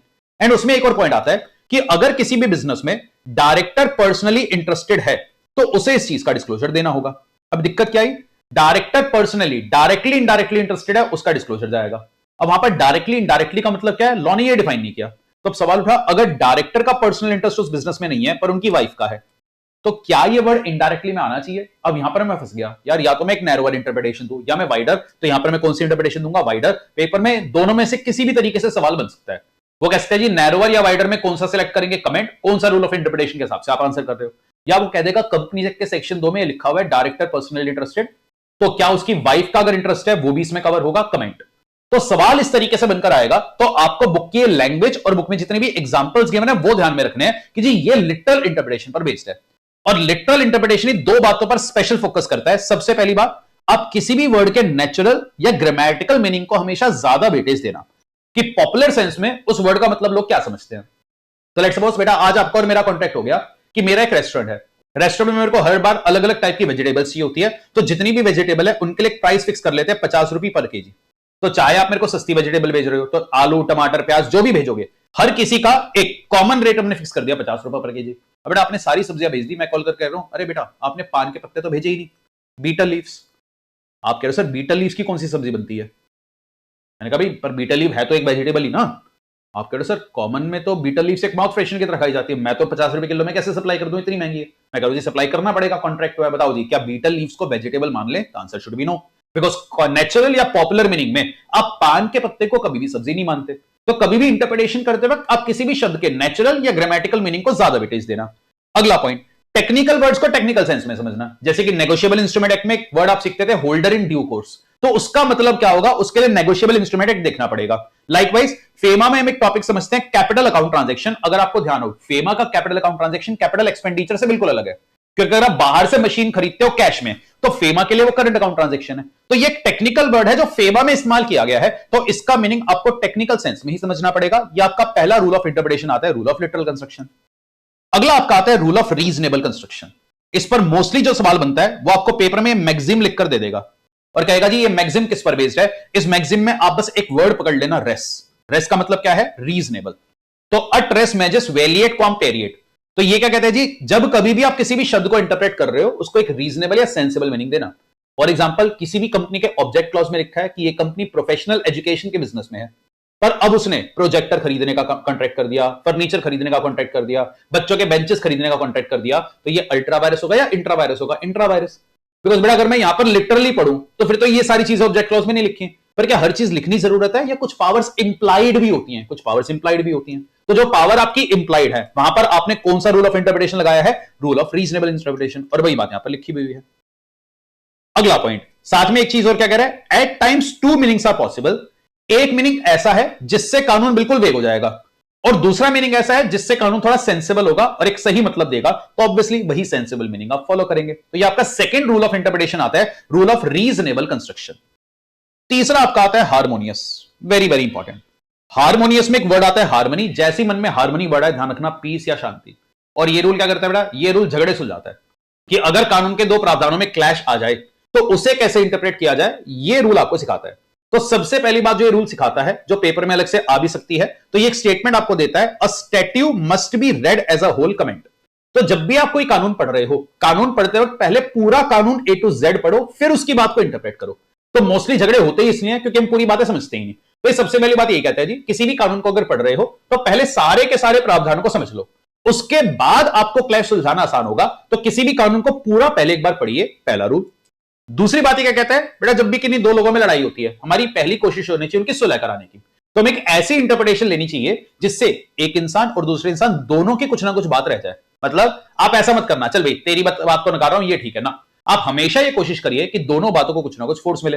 एक क्लास के अंदर मैंने आपको इसका एग्जांपल दिया था मिनट्स का, कि section 118 of the companies act कहता है कि minutes book are prima facie evidence. ये बात कंपनीज एक्ट के सेक्शन में लिखी हुई है। पर जो सेक्शन 106 आता है वो कहता है जी कि जो शो ऑफ हैंड्स का डिसीजन आप मिनट्स में लिखते हो वो होता है कंक्लूसिव एविडेंस। अब जी मैं किसकी बात मानूं? तो यहां पर हम सुलह कैसे कराएंगे? मिनट्स में शो ऑफ हैंड वाली बात कैसा एविडेंस है? कंक्लूसिव। बाकी सारी बातें कैसा है? Prima facie. तो एक ऐसा इंटरप्रिटेशन ले लिया जिससे दोनों बातों को कुछ ना कुछ फोर्स मिली है।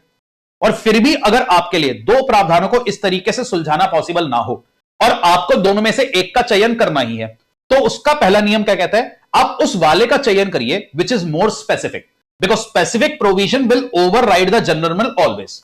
फॉर एग्जांपल संविधान का आर्टिकल 245 कहता है कि हमारी पार्लियामेंट किसी भी मैटर के ऊपर कानून बना सकती है, पर 246 कहता है ना, पार्लियामेंट आप सिर्फ यूनियन लिस्ट वाले मैटर्स पर ही कानून बनाना। तो 245 जनरल है, 246 स्पेशल है, दोनों में अगर क्लैश आया किसकी बात मान लेंगे? 246। पर सर अगर जनरल स्पेशल ऐसा कोई बाइफर्केशन है ही नहीं, फिर कैसे अवॉइड करें?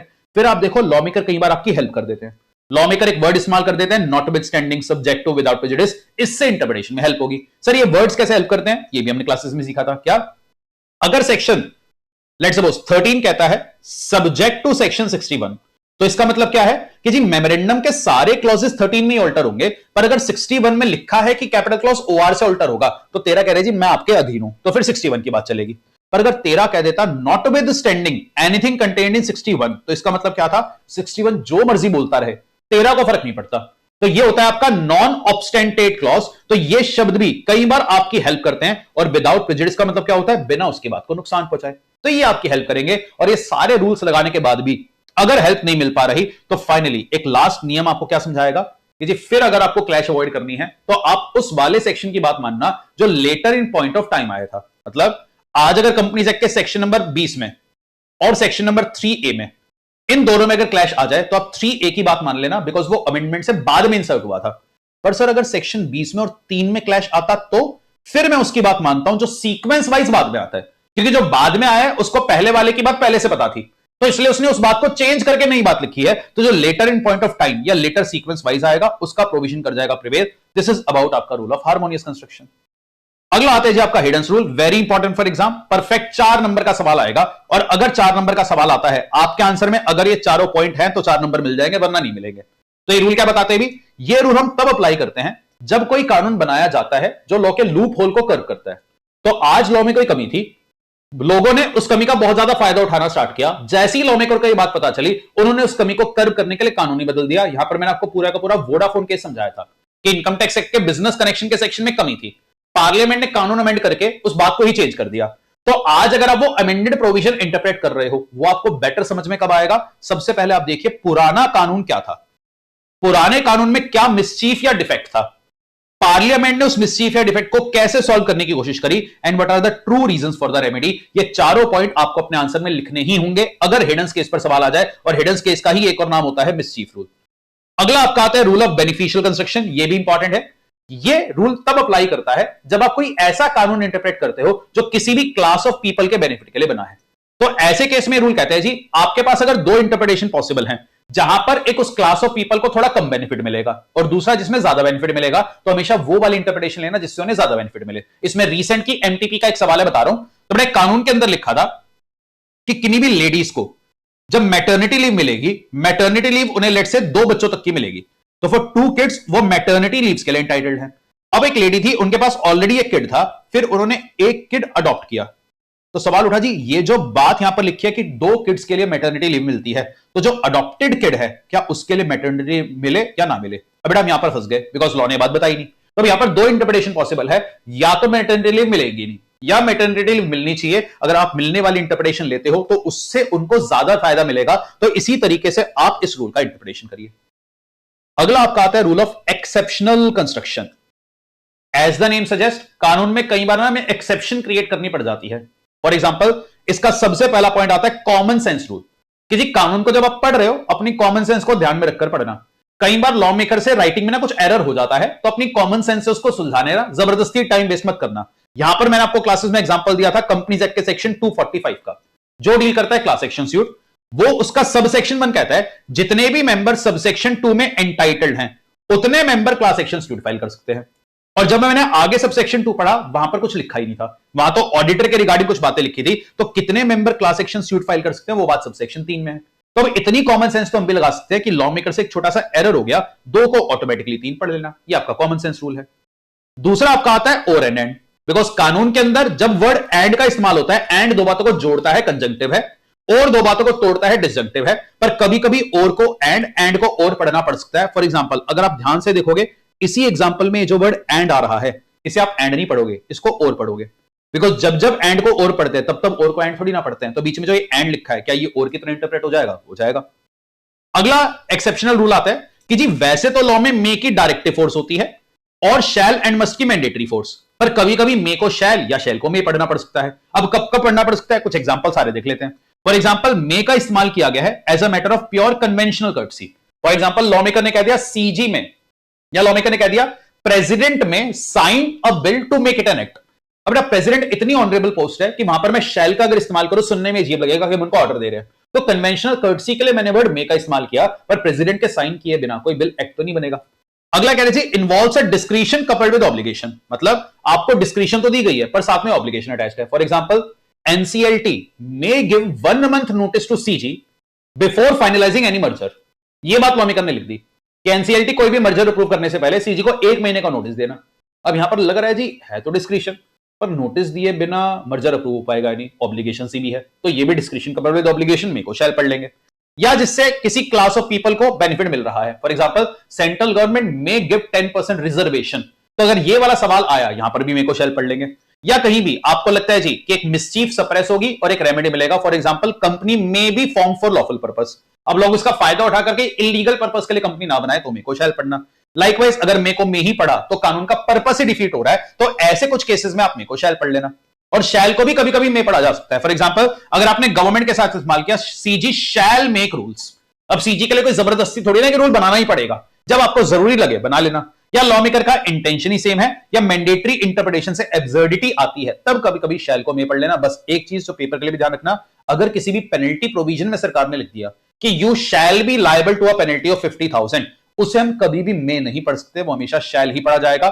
And this brings us to the last rule of primary interpretation, and that is rule of ejusdem generis, one of students favourite as well, कि अगर किसी भी कानून में कहीं एक बात लिखी थी पेन, पेंसिल, रबर एटसेट्रा, तो एटसेट्रा में दुनिया जान की सारी चीजें नहीं आ सकती, एटसेट्रा वर्ड अपना कलर ड्रॉ करेगा इन प्रीसीडिंग वर्ड से। तो एडजस्टम जनरस का मतलब क्या है? एडजस्टम का मतलब सेम, जनरस का मतलब स्पीशीज, तो of the same kind and species. और ये रूल आपका कब अप्लाई करता है? जब कानून पहले कुछ स्पेसिफिक वर्ड्स का इस्तेमाल करे, पेन, पेंसिल, रबर, उसके बाद एक जो स्पेसिफिक वर्ड्स का आपने इस्तेमाल किया, they constitute a class, for example stationery, the class is not exhausted, मतलब स्टेशनरी में पेन, पेंसिल, रबर के अलावा भी बहुत सारी चीजें आती हैं।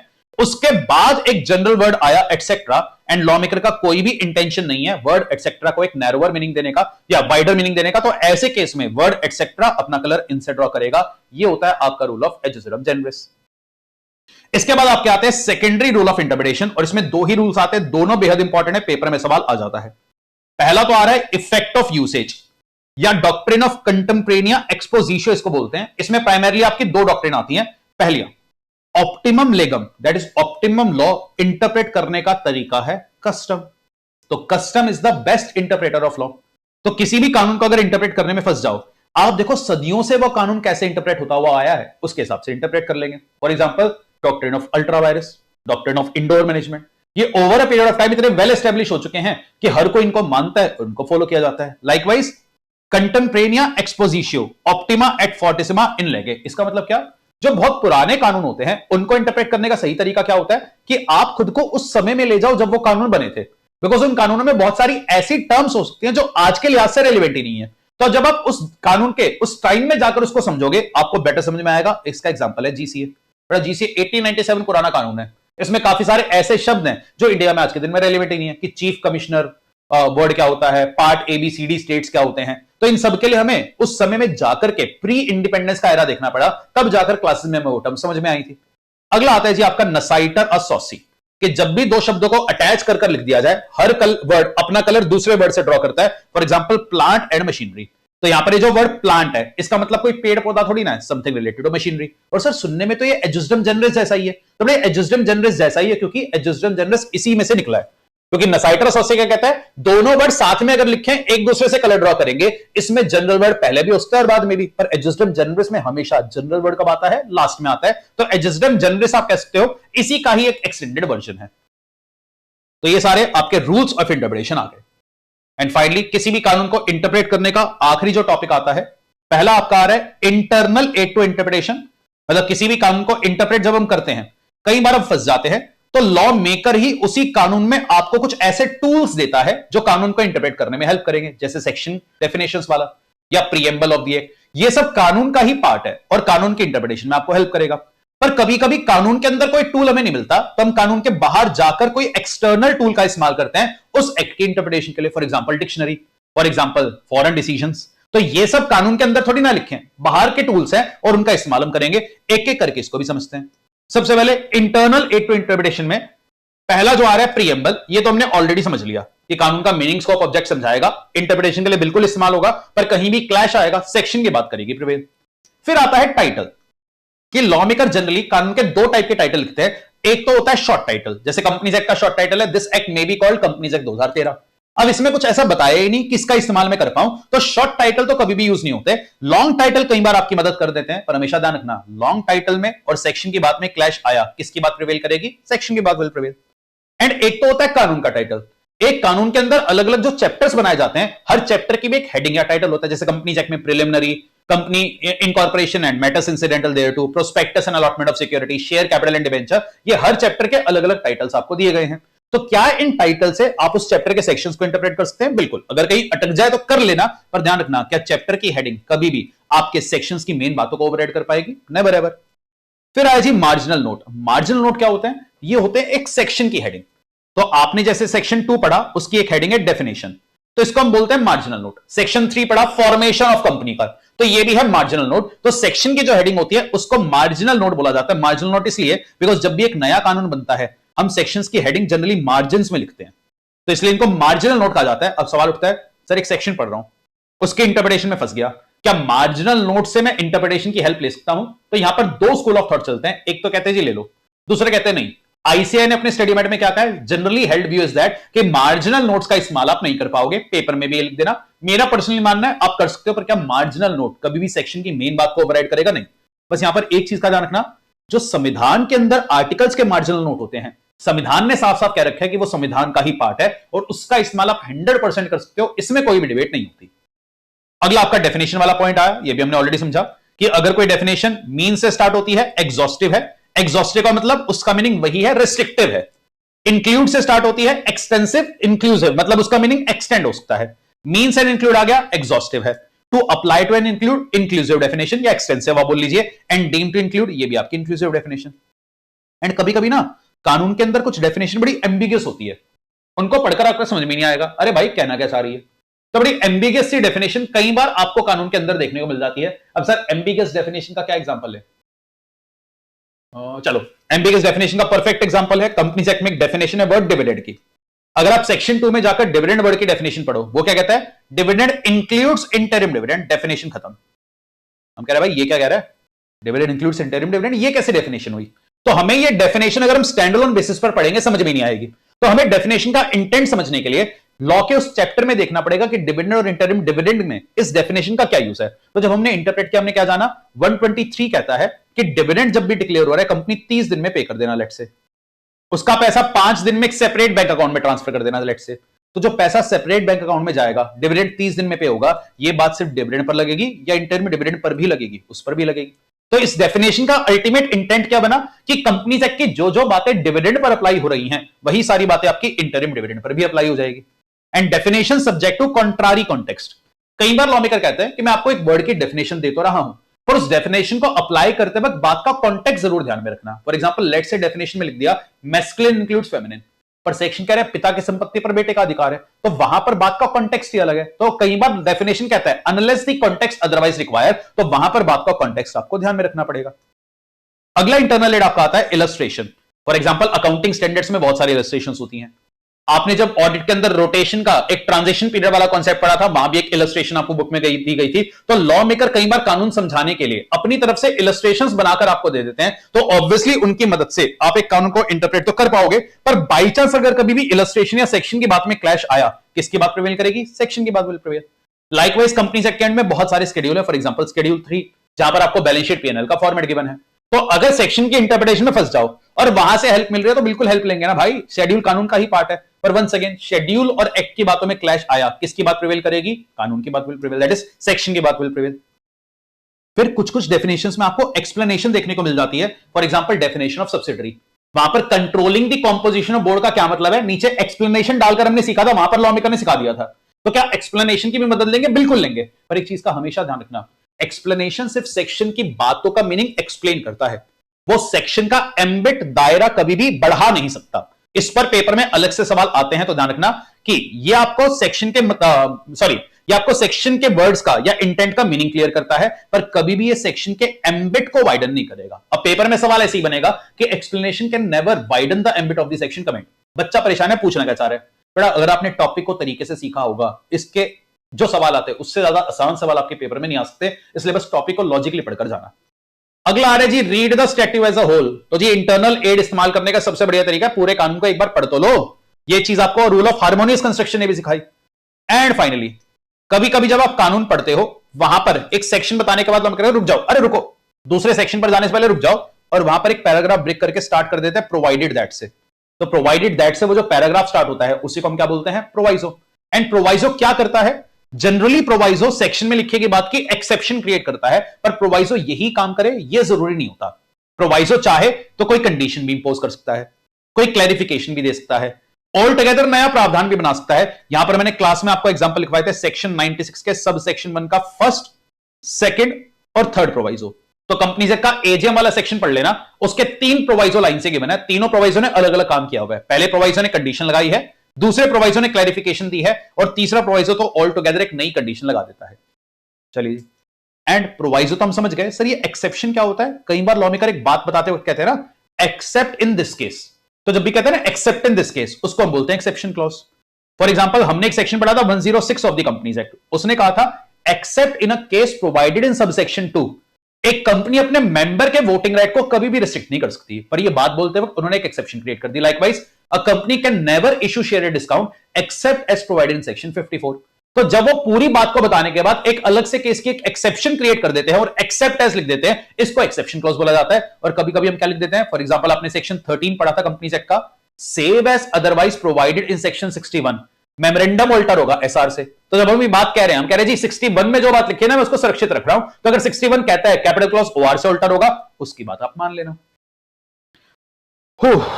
आ जाते हैं जी अब अपने एक्सटर्नल एड टू इंटरप्रिटेशन, और इसके साथ एक कानून कैसे इंटरप्रेट होता है उसकी बातें समाप्त होंगी। एक्सटर्नल एड में सबसे पहला एक्सटर्नल एड आता है हिस्टोरिकल सेटिंग, कि किसी भी कानून को समझने के लिए आप पहले उसके हिस्टोरिकल फैक्ट्स में जाइए। परफेक्ट एग्जांपल है जीएसटी। जब आपने जीएसटी पढ़ा होगा, आपके टीचर ने आपको बताया होगा, इंडिया में पहले सर्विस टैक्स था, एक्साइज था, वैट था, सीएसटी था, ये सबको हटाकर कंसोलिडेट करके जीएसटी लाया गया था। तो आप पूरी हिस्टोरिकल फैक्ट्स में पहले गए, आपको बताया गया होगा संविधान अमेंड हुआ था, आर्टिकल 246 आया था, आपको पूरी हिस्ट्री बताई गई, तभी तो कानून अच्छे से समझ में आया। तो वो एक एक्सटर्नल एड था जो आपने इस्तेमाल किया। पार्लियामेंट्री हिस्ट्री में भी कई बार हम चले जाते हैं। फॉर एग्जांपल, कई बार इनकम टैक्स के प्रोविजन को समझने के लिए क्या पार्लियामेंट के फाइनेंस मिनिस्टर की बजट स्पीच को रेफर कर लेते हैं? बिल्कुल। तो जब आप बजट स्पीच को रेफर करते हैं, वो भी तो एक एक्सटर्नल एड हुआ। एंड कभी कभी पार्लियामेंट की अलग अलग कमेटीज किसी टॉपिक पर अपनी रिपोर्ट्स बनाकर देती हैं, उनसे भी इंटरप्रिटेशन में हेल्प होती है। फॉर एग्जांपल, इनकम टैक्स में इनडायरेक्ट ट्रांसफर पर कमेटी की अलग से रिपोर्ट है। एक टॉपिक आता है आपका गार, उस पर कमेटी की अलग से रिपोर्ट है। तो अलग अलग रिपोर्ट्स भी आपकी कई बार हेल्प करती हैं। अगला आगे बेटा, consolidating statute and previous law. तो कंसोलिडेटिंग स्टैट्यू का तो एक एग्जांपल आपने आज ही देखा, जीसीए। तो नया जीसीए समझने के लिए पहले पुराने दोनों जीसीए को पढ़ लीजिए, नया वाला जीसीए जल्दी समझ में आएगा। तो पुराने वाले जनरल क्लॉजेज एक्ट जिनको कंसोलिडेट करके नया लॉ बना है, वो आपकी हेल्प करेंगे। और प्रीवियस लॉ का मतलब कंपनीज एक्ट अगर 2013 समझना है, तो अगर कंपनीज एक्ट 1956 पहले से पढ़ रखा होगा, 2013 समझने में आसानी होगी। तो अगर 2013 की किसी बात पर अटक जाओ और 1956 से क्लैरिटी मिल रही है, तो क्लैरिटी लेने में कोई बुराई थोड़ी ना है। अगला है जी यूसेज, वही कि जी किसी भी कानून को इंटरप्रेट करना है तो custom is the best interpreter of law. आप देखिए सदियों से लोगों ने उस बात को कैसे फॉलो किया। अगला कहते हैं जी अर्लियर एंड एनालॉगस एक्ट। अब बेटा अर्लियर एक्ट तो हम समझ गए कि companies act and companies act 1956। यहां पर अर्लियर एक्ट का बस क्या मतलब होगा? ये analogous act and earlier act क्या कह रहा है? कई बार हमारी देश की पार्लियामेंट एक टॉपिक से डील करने के लिए 2 अलग अलग कानून बना देते हैं। सर ऐसा कब होता है? For example winding up. मैंने आपको क्लासेस में बताया था, कभी कभी कंपनीज का वाइंडिंग अप होता है कंपनीज एक्ट 2013 में, पर कभी कभी कुछ ग्राउंड्स पर बाइंडिंग अप करने के लिए हमारे देश में एक अलग से कानून बन चुका है, IBC 2016।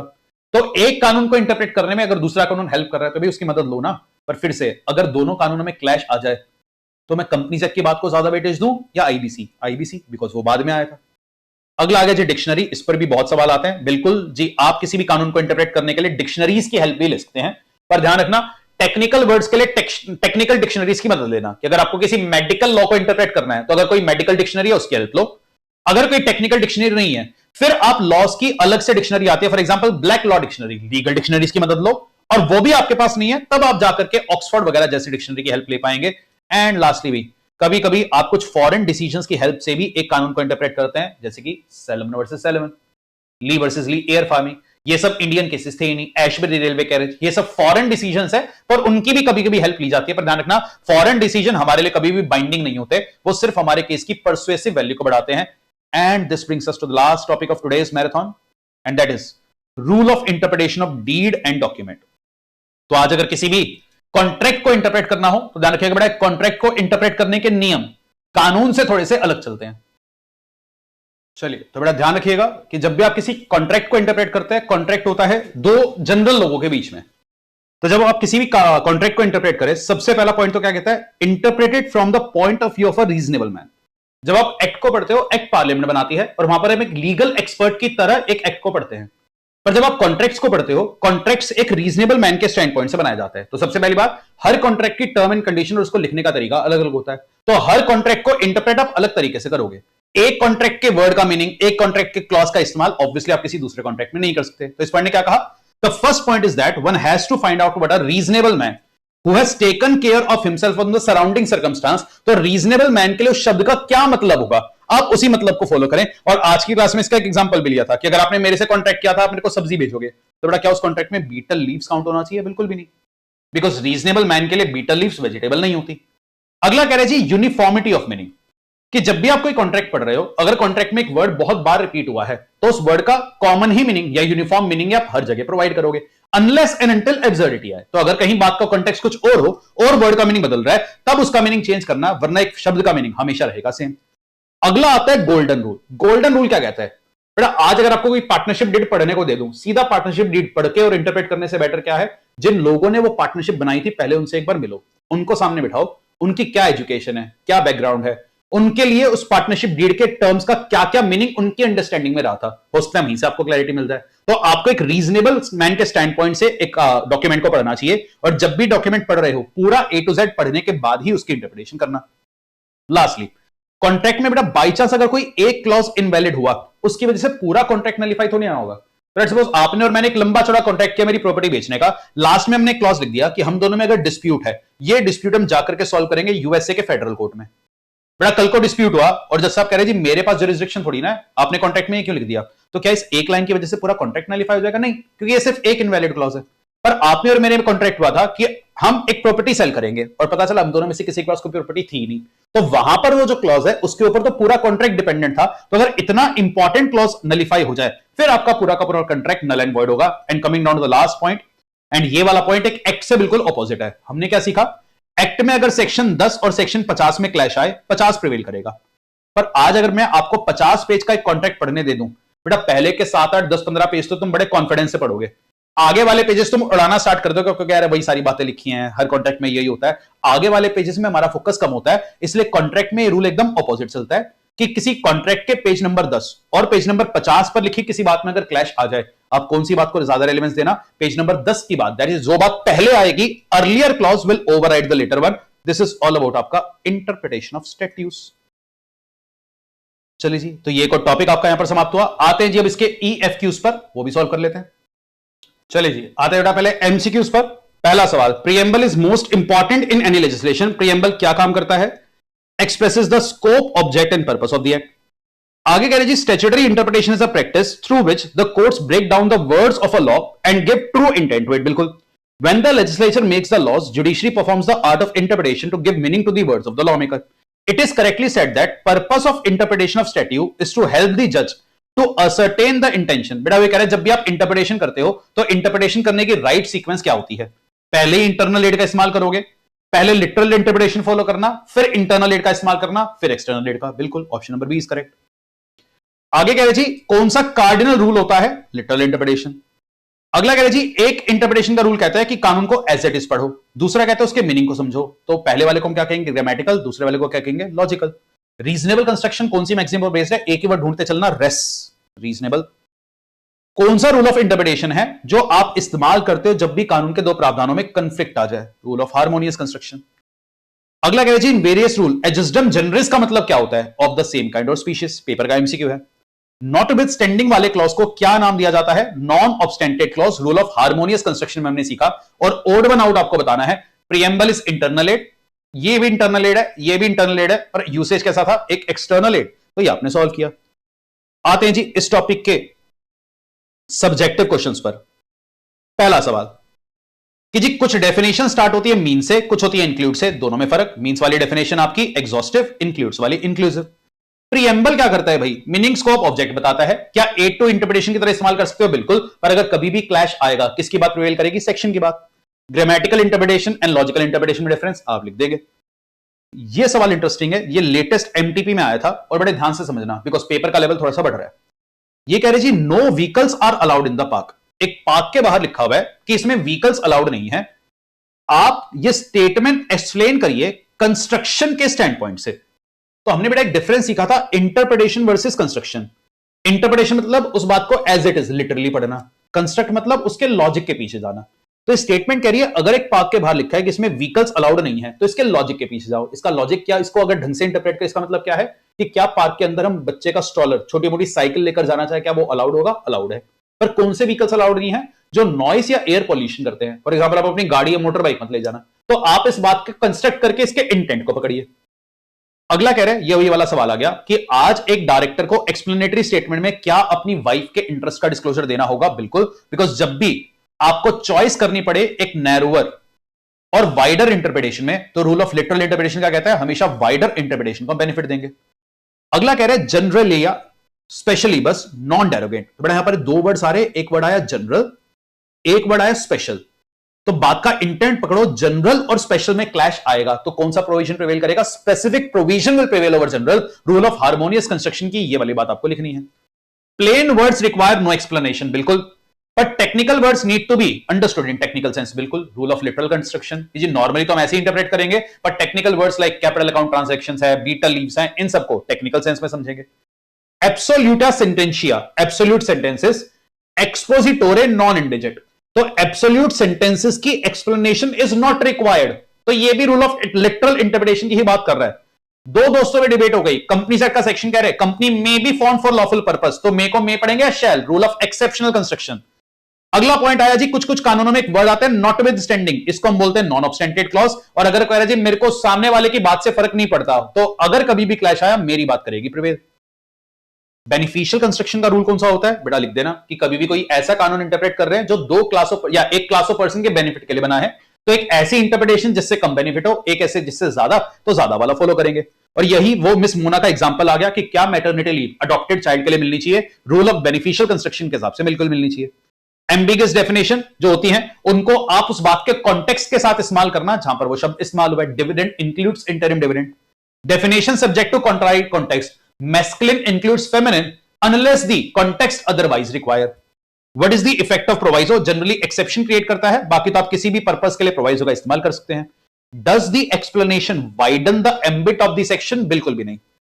And lastly, Radha limited entered into a contract with Gopal limited. Contract को इंटरप्रेट करने के नियम बताइए। आज की क्लास का जो आखिरी टॉपिक था उसी पर बेस्ड सवाल भी आया। इसी के साथ आज की रिवीजन मैराथन होती है समाप्त। एंड फाइनली हमने अपना GCA and interpretation of statutes इसके साथ किया revise. Wishing you guys all the success for your exam. Video जैसी भी लगी हो आप कमेंट बॉक्स में जरूर बता सकते हैं। इसके अलावा भी अगर आपको अपने पेपर के लिए कोई भी मदद, कोई भी और वीडियो चाहिए मेरे को जरूर बताइएगा, बड़ी जल्दी उसके साथ आएंगे। तब तक के लिए टेक केयर, गुड बाय।